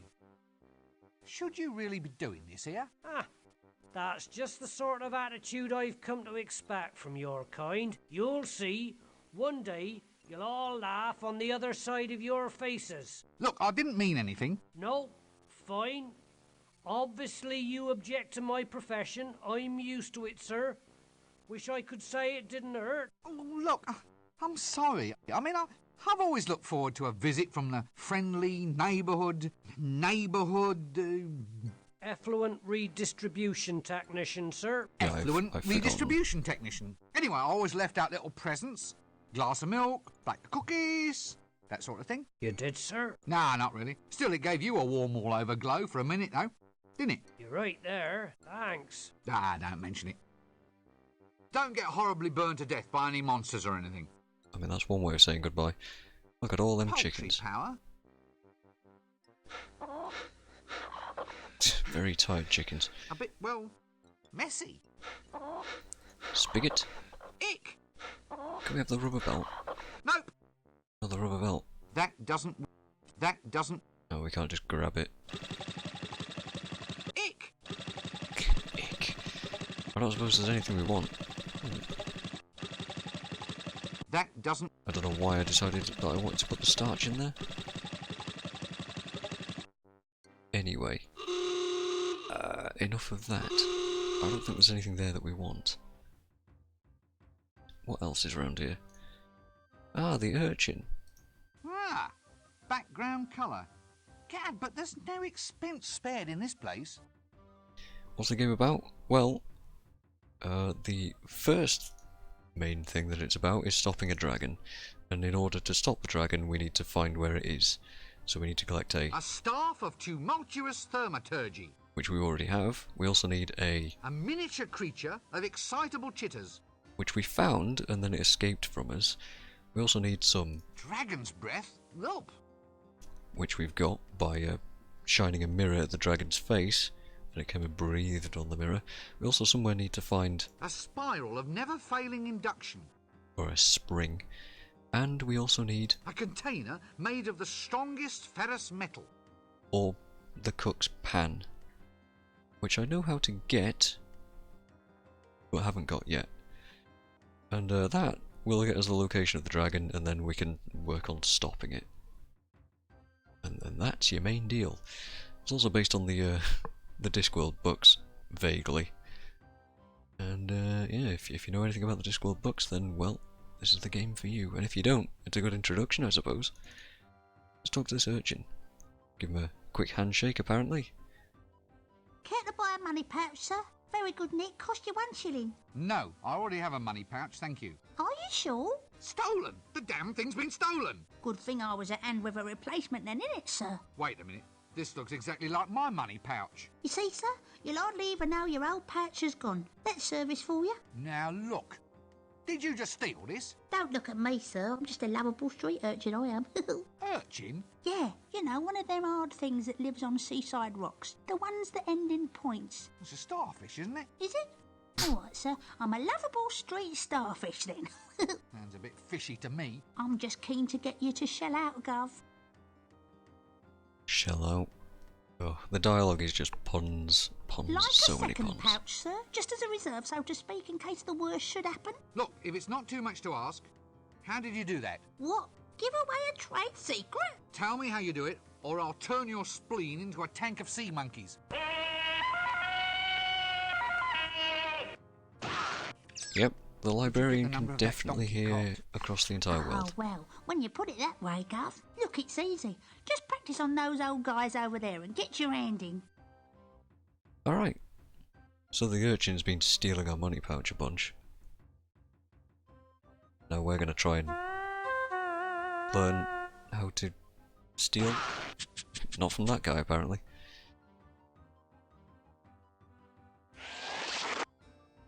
Alright, we stole some bloomers. Small bloomers. About my size, actually. Sort of soft and silky. What a strangely liberating thought. Right. We also now have this, Handy if I want to pick a pocket or two. which is a skill. Typically these things represent items like The problem is not so much having the pouch as having the fillings. the money pouch, but the pickpocket, it's a skill we can now use. Which is nice, I suppose. We can now steal things. Thing is, you can't just steal from anybody. Oh, also this guy's now a lovable street starfish instead of a street urchin. Right, Actually. well, Real quick, let's examine him. background colour. Gad, but there's no expense spared in this place. Okay. You don't act like a simple street urchin. Starfish. More like a shark, I think. I've done me apprenticeship, sir. I got me chit. Look, I challenge you to find a single bit of clean skin on me. So why aren't you more cheerful then? Shouldn't you be out scrumping apples or stealing sticks from blind old men? Well, normally I would, sir. It's just that I'm a little bit off my feed. Well, it's not good enough. You may go. Just make sure you stay filthy, and I want you to be irrepressible by lunchtime. Background colour. See, background colour implies that they are actually livening the place up. But background is all a bit odd. Look, shouldn't you be in school or something? Nah, if you do that, you get your head stuffed with facts. One kid's head exploded doing that. Oh, rubbish. It's true. Really? Well, no, but there's no point being a lovable stereotype without the appropriate superstitions, now is there? Yeah, see? Is it a good life being a street urchin? Starfish, sir? All right. What's it like being a street starfish? Well, it has its moments, sir. Such as? Ah, well, none really. I only do it because the Chimney Sweep Guild's closed its doors. I mean, it's not even as if I have a real social role. All I do is stand round providing background colour, getting me cheeks pinched, and gathering all sorts of clandestine information. The sort that wandering adventurers eventually find useful. Not much of a life at all, really. Well, it's a life for me. Basically, come back and talk to him if you want information. Don't stand there. Go and get downwind of me. Right, Okay, well... bit rude. There's a meeting hall. Can't examine it. And the tax collector with a sign in the stocks. We'll talk to the Amazon in a quick... What's this thing? Soliciting without a licence? Well, if you must have a tax collector, why not keep him where you can always find him? Good point. Pardon? They can't do... That explains it then. Well, It's a frame-up. Pardon? They can't do this to me. I'm the tax collector. That explains it then. This isn't funny. I can't believe this. Maybe you should take stock of your situation. Now listen. Too bad. Now your reputation has gone to rack and ruin. Still, I suppose it's torture a lesson. Torture, get it? Not a good pun, but then, what is? Everyone's a comedian. Except you, mister. Help! What? You're the tax collector, aren't you? What are you doing in there? Begging without a permit. I asked some old codger for money and he blew the whistle on me. Next thing you know, they got me in here. This is harassment in the course of duty, I'll tell you. Let me out of here! They can't do this to me. I'm the tax collector. Ah, has someone collared your market? Watch it. Must be what they call a tax squeeze, innit? Oof, how do I think I'm up? Very funny. I'll remember you, pencilhead. I have a perfect thingy. Begins with M. what? You know, I'll Five never puns forget. in a row there? Forget what? Faces. My business relies on my memory for faces. They must be your stock in trade. 6. What's funny about what he said there about everybody being a comedian? I mean, literally everybody in this game is a comedian. Let's throw a tomato at him. Get wrecked. Well, that was entertaining. I do need another tomato now, though.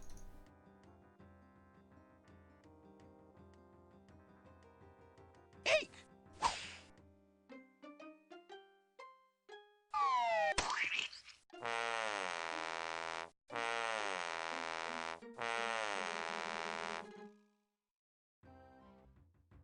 Poor mouse. We can take that worm, though. Useful. Actually, it's more like a grub than a worm. That will be useful. Let's really quick just give that a bit of a save. Yeah, I mean, the mouse will be fine. He'll be fine. Let's have a chat to the Amazon. Ah! Now this clearly is a Hublander Amazon warrior. This is easily told by her costume, the set of her sword, the characteristic goblin leather accoutrements, the firm musculature, powerful, unbridled, straining against the taut fabric, mere textile scarcely able to contain the ripe, majestic swelling of her... What are you staring at? What? Breasts. Yeah. Greetings, O noble warrioress! Greetings, O pointy-hatted elf. Eh? It is I, Red Sorghum, chosen avatar of the goddess Mothra. I've come to Ankh-Morpork seeking adventure. I've sworn myself to the quest, and may give myself in marriage only to the man who can equal me in combat. You what? Are you in much demand? Well, yes, apparently. Under the terms of the Geese, I'm supposed to suffer no insult from any man, which unfortunately includes wolf whistles, lingering looks, and even passing thoughts of attraction. Which would be all right, but they insist that I wear this get-up. Standard heroine issue.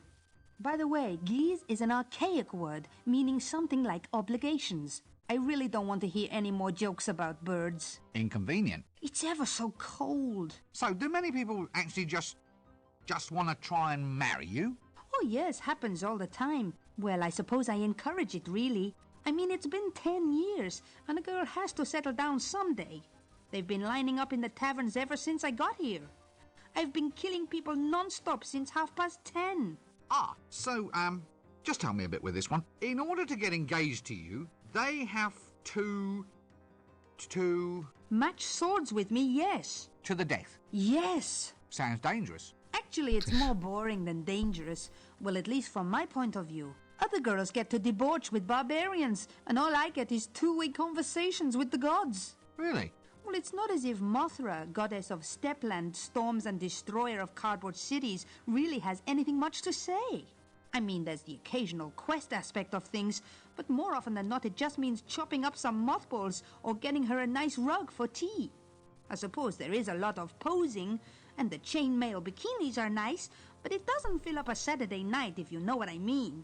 You, do know what I mean, don't you? Sure, I know what you mean. Mothra even gave me this magic sword, said it was to keep me safe. Bitch. Every time I meet some halfway likable man, I have to kill him. Well, can't you stop it? Well, no, it's a magical curse, you see. For instance, if I even suspected that you found me attractive, I'd be forced to do something really totally unpleasant. Probably involving spleens. Spleens? It's an organ. Not sure what it does apart from ooze green. Yeah, well, I quite understand. Good thing I don't fancy you then, eh? I'm ever so pleased. Of course, I feel a lot more comfortable with you in a dress. Very awkward. And how does that work? That's kind of the point, Gecko. It doesn't. That's why it's a curse. So you're a hublander? That's right. The Icelands, snowfields, that kind of thing. Proud land for a proud people. Forge of destiny, and so forth. And, well, is that a hubland costume you're wearing? Yes. Why? Well, it just doesn't seem climactically appropriate. How does it stay up? Pressure. Pressure? Everyone's eyes are always running all over it. Ah, there you go. Very clever response. So where are you from? The Hublands. Hublands? At the middle of the disc. It's where all the barbarians live, but you don't see many of them about. They're all too shy. Shy? Shy hordes? Well, they get bad press, you see. Well, only because they crush civilizations, burn cities, and have a thing for the lamentations of women. They're just Conan enthusiastic. Boyish high spirits. Oh, I see. All that nailing people to doors and setting fire to them is just a way of letting off steam, yes? Yes, they don't mean anything by it. It's just their way of saying hi. Remind me to not want to go out seeking and meeting barbarians. Just doesn't seem like my kind of atmosphere. Are you looking at me lustfully? Me? Madam, after a day like this? Not a chance. Oh, well, that's all right. It's just that if you were looking at me in a lustful manner, as it were, then under Article 5 of the Warrior Maiden of Mothra's Code, I'd have to chop you up into little bits. Good thing I'm not gawping at you then. I'll say. So you mean you really don't find me attractive at all? What? Attractive? Nah, I don't care a monkey's.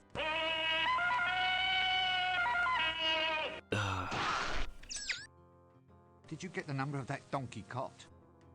Well, goodbye. Simple as that, huh? Right, enough of that. Enough of that indeed. I want to check back in here again, real quick. See if the troll's moved. Oh, good, he has. Shut up, sit down, no talking. If you're mad, you don't want to run around infecting everybody else. That's a good point. I want this butterfly net. And I'm going to real quick give it to Rincewind. This handle on this butterfly net has a hollow end. A hollow end? I don't think I understand why he mentions that. But hey, let's talk to this girl now that we can. Are you him? Pardon? What? No, you couldn't be. He would know who he was. I suppose I should come to expect this kind of thing in my life. So who are you then? The mighty wizard, Rincewind. Oh, is that all? Well, I'm sure he wasn't a wizard. I think I remember him smelling a fish. Look, who do you want to meet? Him, my beloved, my long-lost paramour. He's been missing ever since I was a child. God, give me patience. Well, it's all very traumatic, I think. They said I really ought to find myself a trauma, then go and see the psychiatrist. Everybody's doing it. I can imagine. So you're here for a bad memory, then?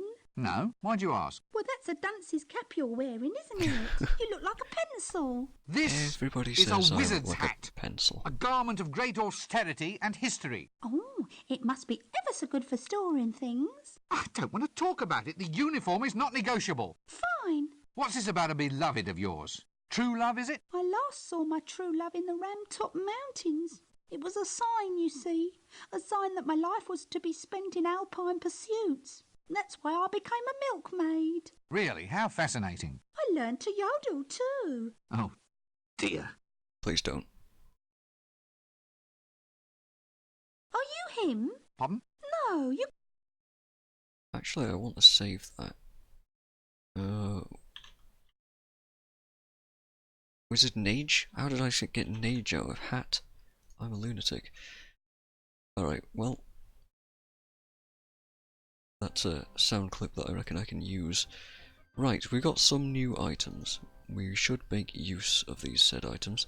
First of all, we should go to the alley. Just head on over here, ignore that glowing bit of stuff. Now then. Home to a common house mouse, if I'm not mistaken. You're not mistaken. I'm not mistaken. That doesn't... What we want is to bait the imp. And I'm not entirely sure how you're supposed to figure this out, but... That doesn't... Take the string. Actually, it's more like a grub than a worm. I'm pretty sure you... tie it off to the worm. It's a worm with a string tied to its tail. Now then, we bait the hole.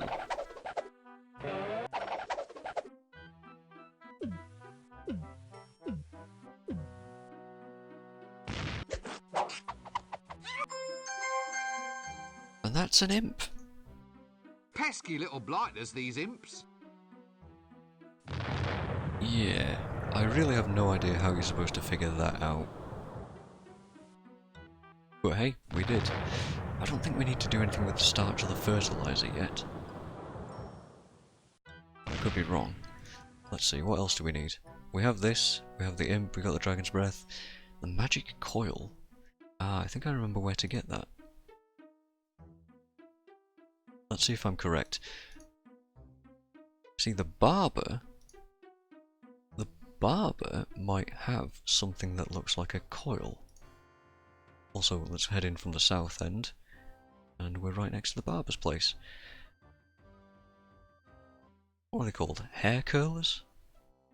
Right? Let's have a chat to the barber. Hello there. Oh, hello. I suppose it's quite a sensuous sort of job then, playing with women's hair all day. Oh, not really. Not with the type of women we get in here. No silken locks, no golden magic drifting beneath my scissors. Nothing like my wondrous little milkmaid. Now you've got to be a little bit fast, as far as I'm aware. As he gets distracted thinking about that milkmaid, grab the pickpocket tool. That doesn't... And then just find that pocket that he's got.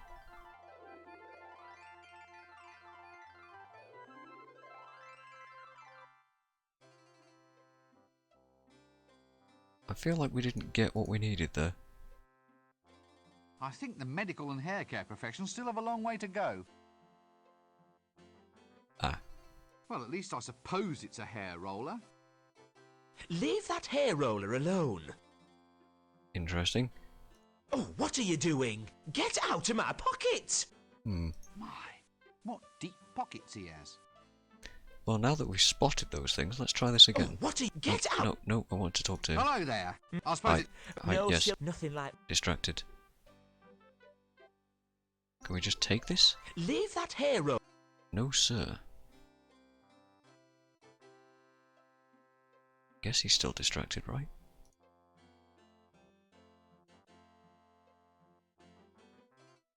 What I want is a hair roller. We're not really getting it. Man,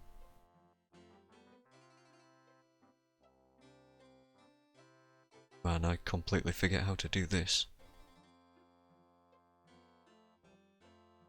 What, do we need anything specific here?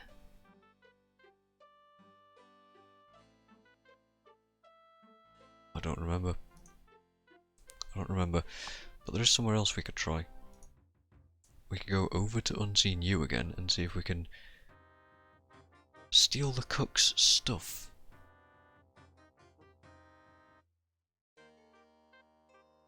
Right. And to do that, we need to go up into the tradesman's entrance. Grab luggage. Get a ladder up to the window.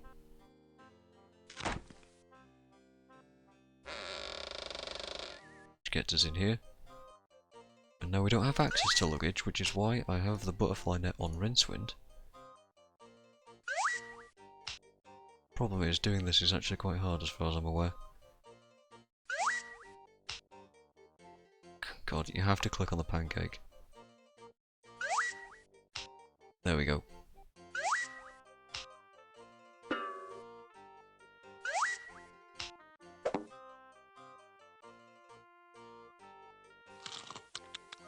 Delicious.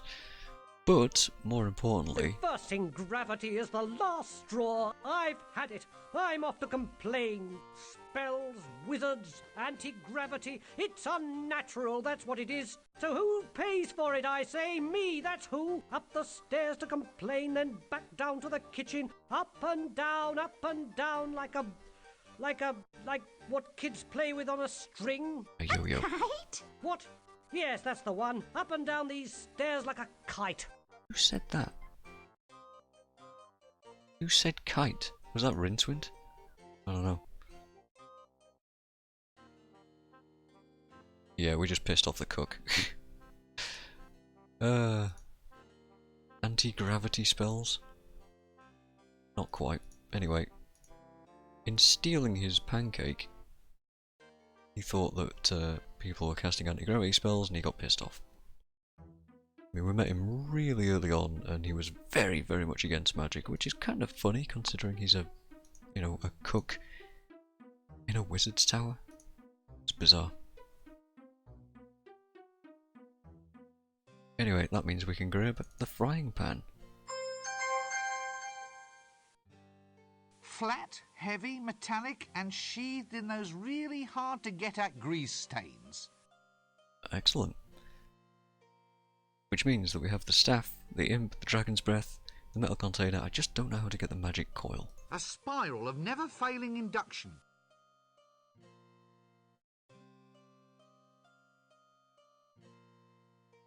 I could have sworn I have to steal it from the barber, but... I don't remember, but I have all of the stuff I require now. We've been everywhere, we've talked to everybody. I may have to look this up. Oh, you know what? Maybe we can steal from this wizard. Maybe we could steal some prunes. That doesn't... No. That doesn't... No. Never mind. Actually, it's been a while since I had a bath. Well...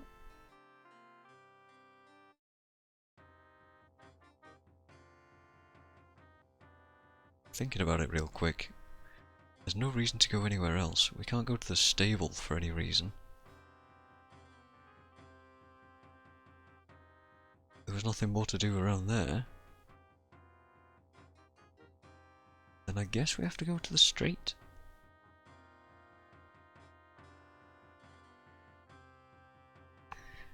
I have memories of this game and it's all sort of getting tangled together, so like I'm thinking of stuff I need to do much later on. And I'm wondering like how close to the next stuff are we, and I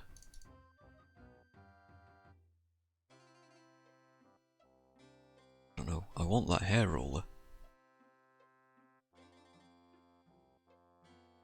Extractors, drills, needles. Look, let's not go into this too deeply, okay? Can we just talk to the woman and ask for the hair roller? Is that a curler in your hair? Impudent wretch, of course it is. Just asking. So it's definitely a roller then? What? In your hair.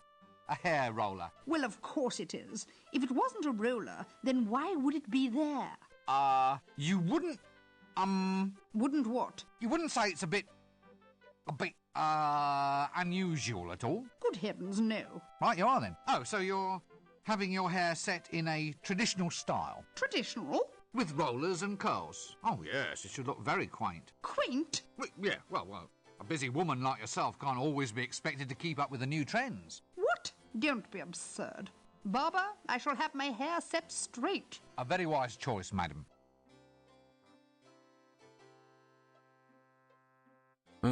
That's something.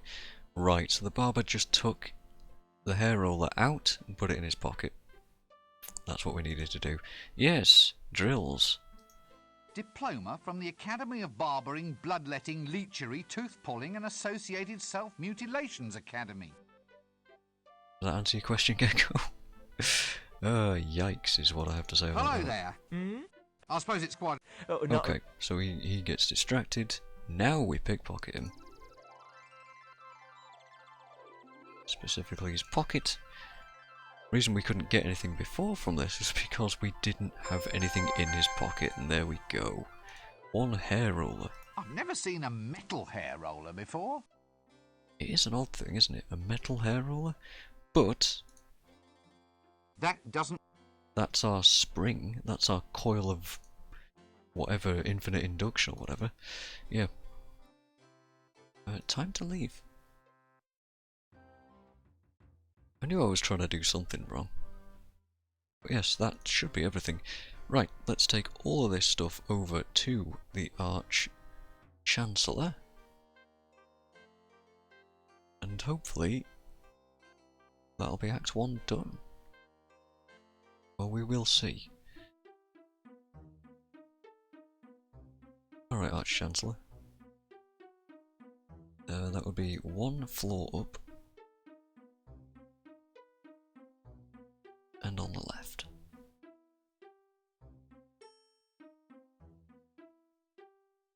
Very good. Alright, let's make sure that I click the right thing. Right. First of all, an imp.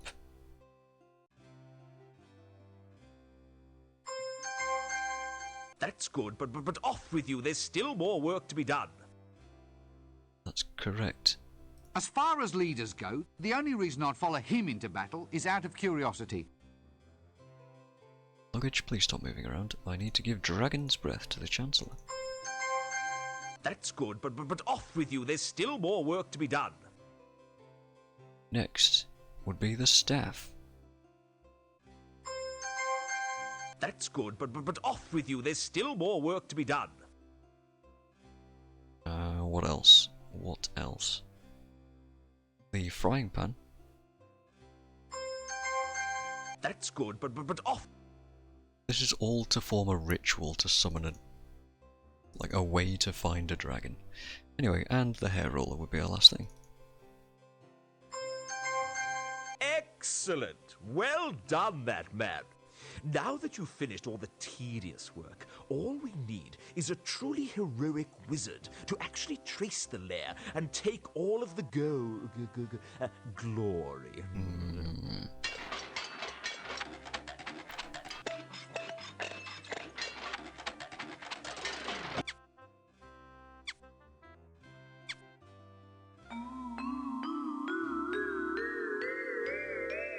All right, Breakwind, you may go and try to do something useful around here.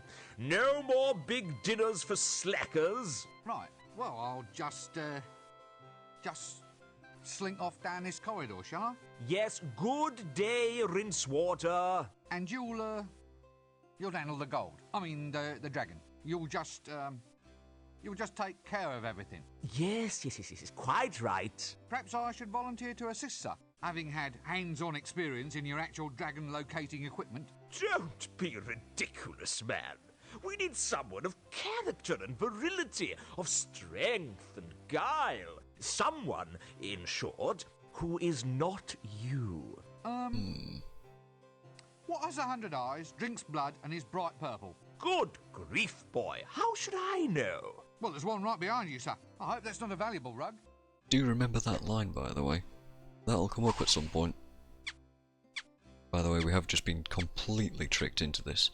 So now we've got a metal detector. So we just have to wander around the map and look for a dragon's lair.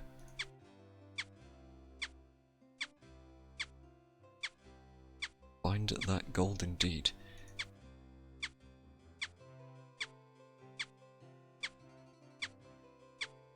Well, sounds like it's on the left somewhere then, no?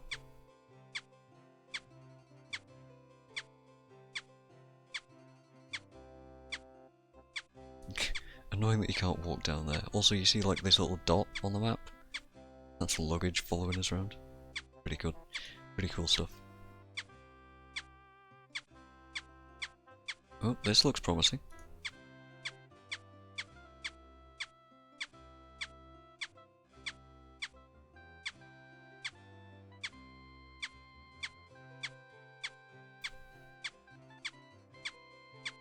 Somewhere around here, right?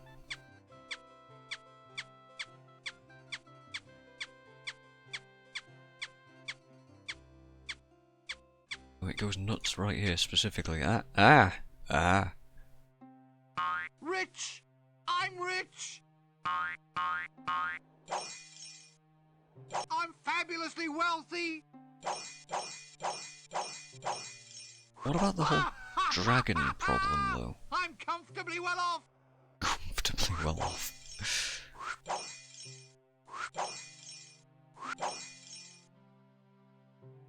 It's all mine, and no big, ugly lizard is going to stop me! Ahem.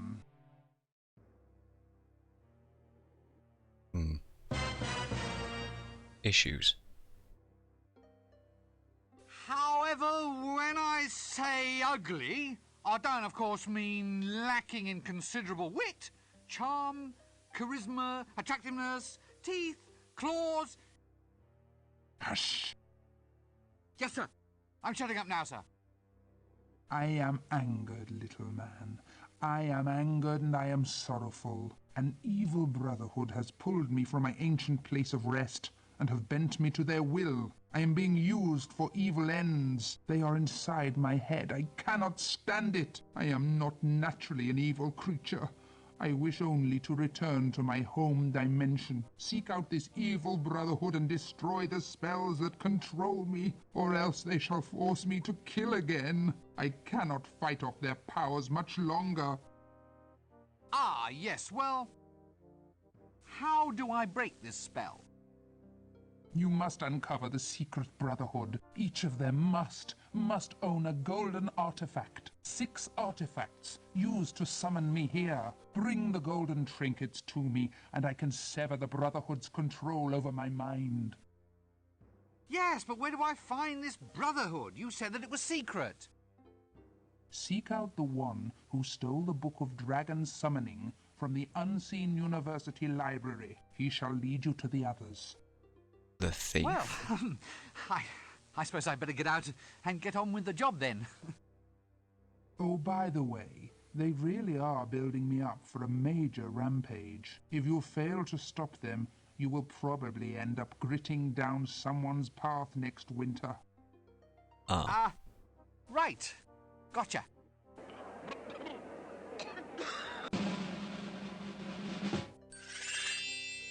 And so begins Act 2, in which we wander around the map trying to uncover some kind of brotherhood of dragon summoning lunatics that have gold items. Curious. That is curious, isn't it? There are 4 acts. The 4th act is only about 20 minutes long though, so really like 3 in a tiny bit. But we'll be doing 1 act per stream. We've been going for 3 and a bit hours now. And yeah. Now we've got to explore the whole map and figure out how to get all those golden items. Which will take a while. Also, I believe... Let's just go to the park real quick. I believe at this point we may have... Luggage, please. Luggage. Come over here, please. I can't click on you back there. Oh, there we go. Yeah, we've got a load of treasure now. Treasure? Ah! This isn't treasure. This is booty. Hmm. This one is almost treasure, but with a wee hint of bullion about it. Ah. This one isn't treasure. I describe it as valuables. Very good. Right. So we have gained something from meeting that dragon. Join us next time, when we will go through Act 2 of all of this and see what happens about trying to get this dragon on side. But until then, thanks for watching, and I will leave you there. Cheers very much, guys. I appreciate the coming out and the saying of hi and all the other words and things that happen. And yep. Alright. See you guys next time for Act 2.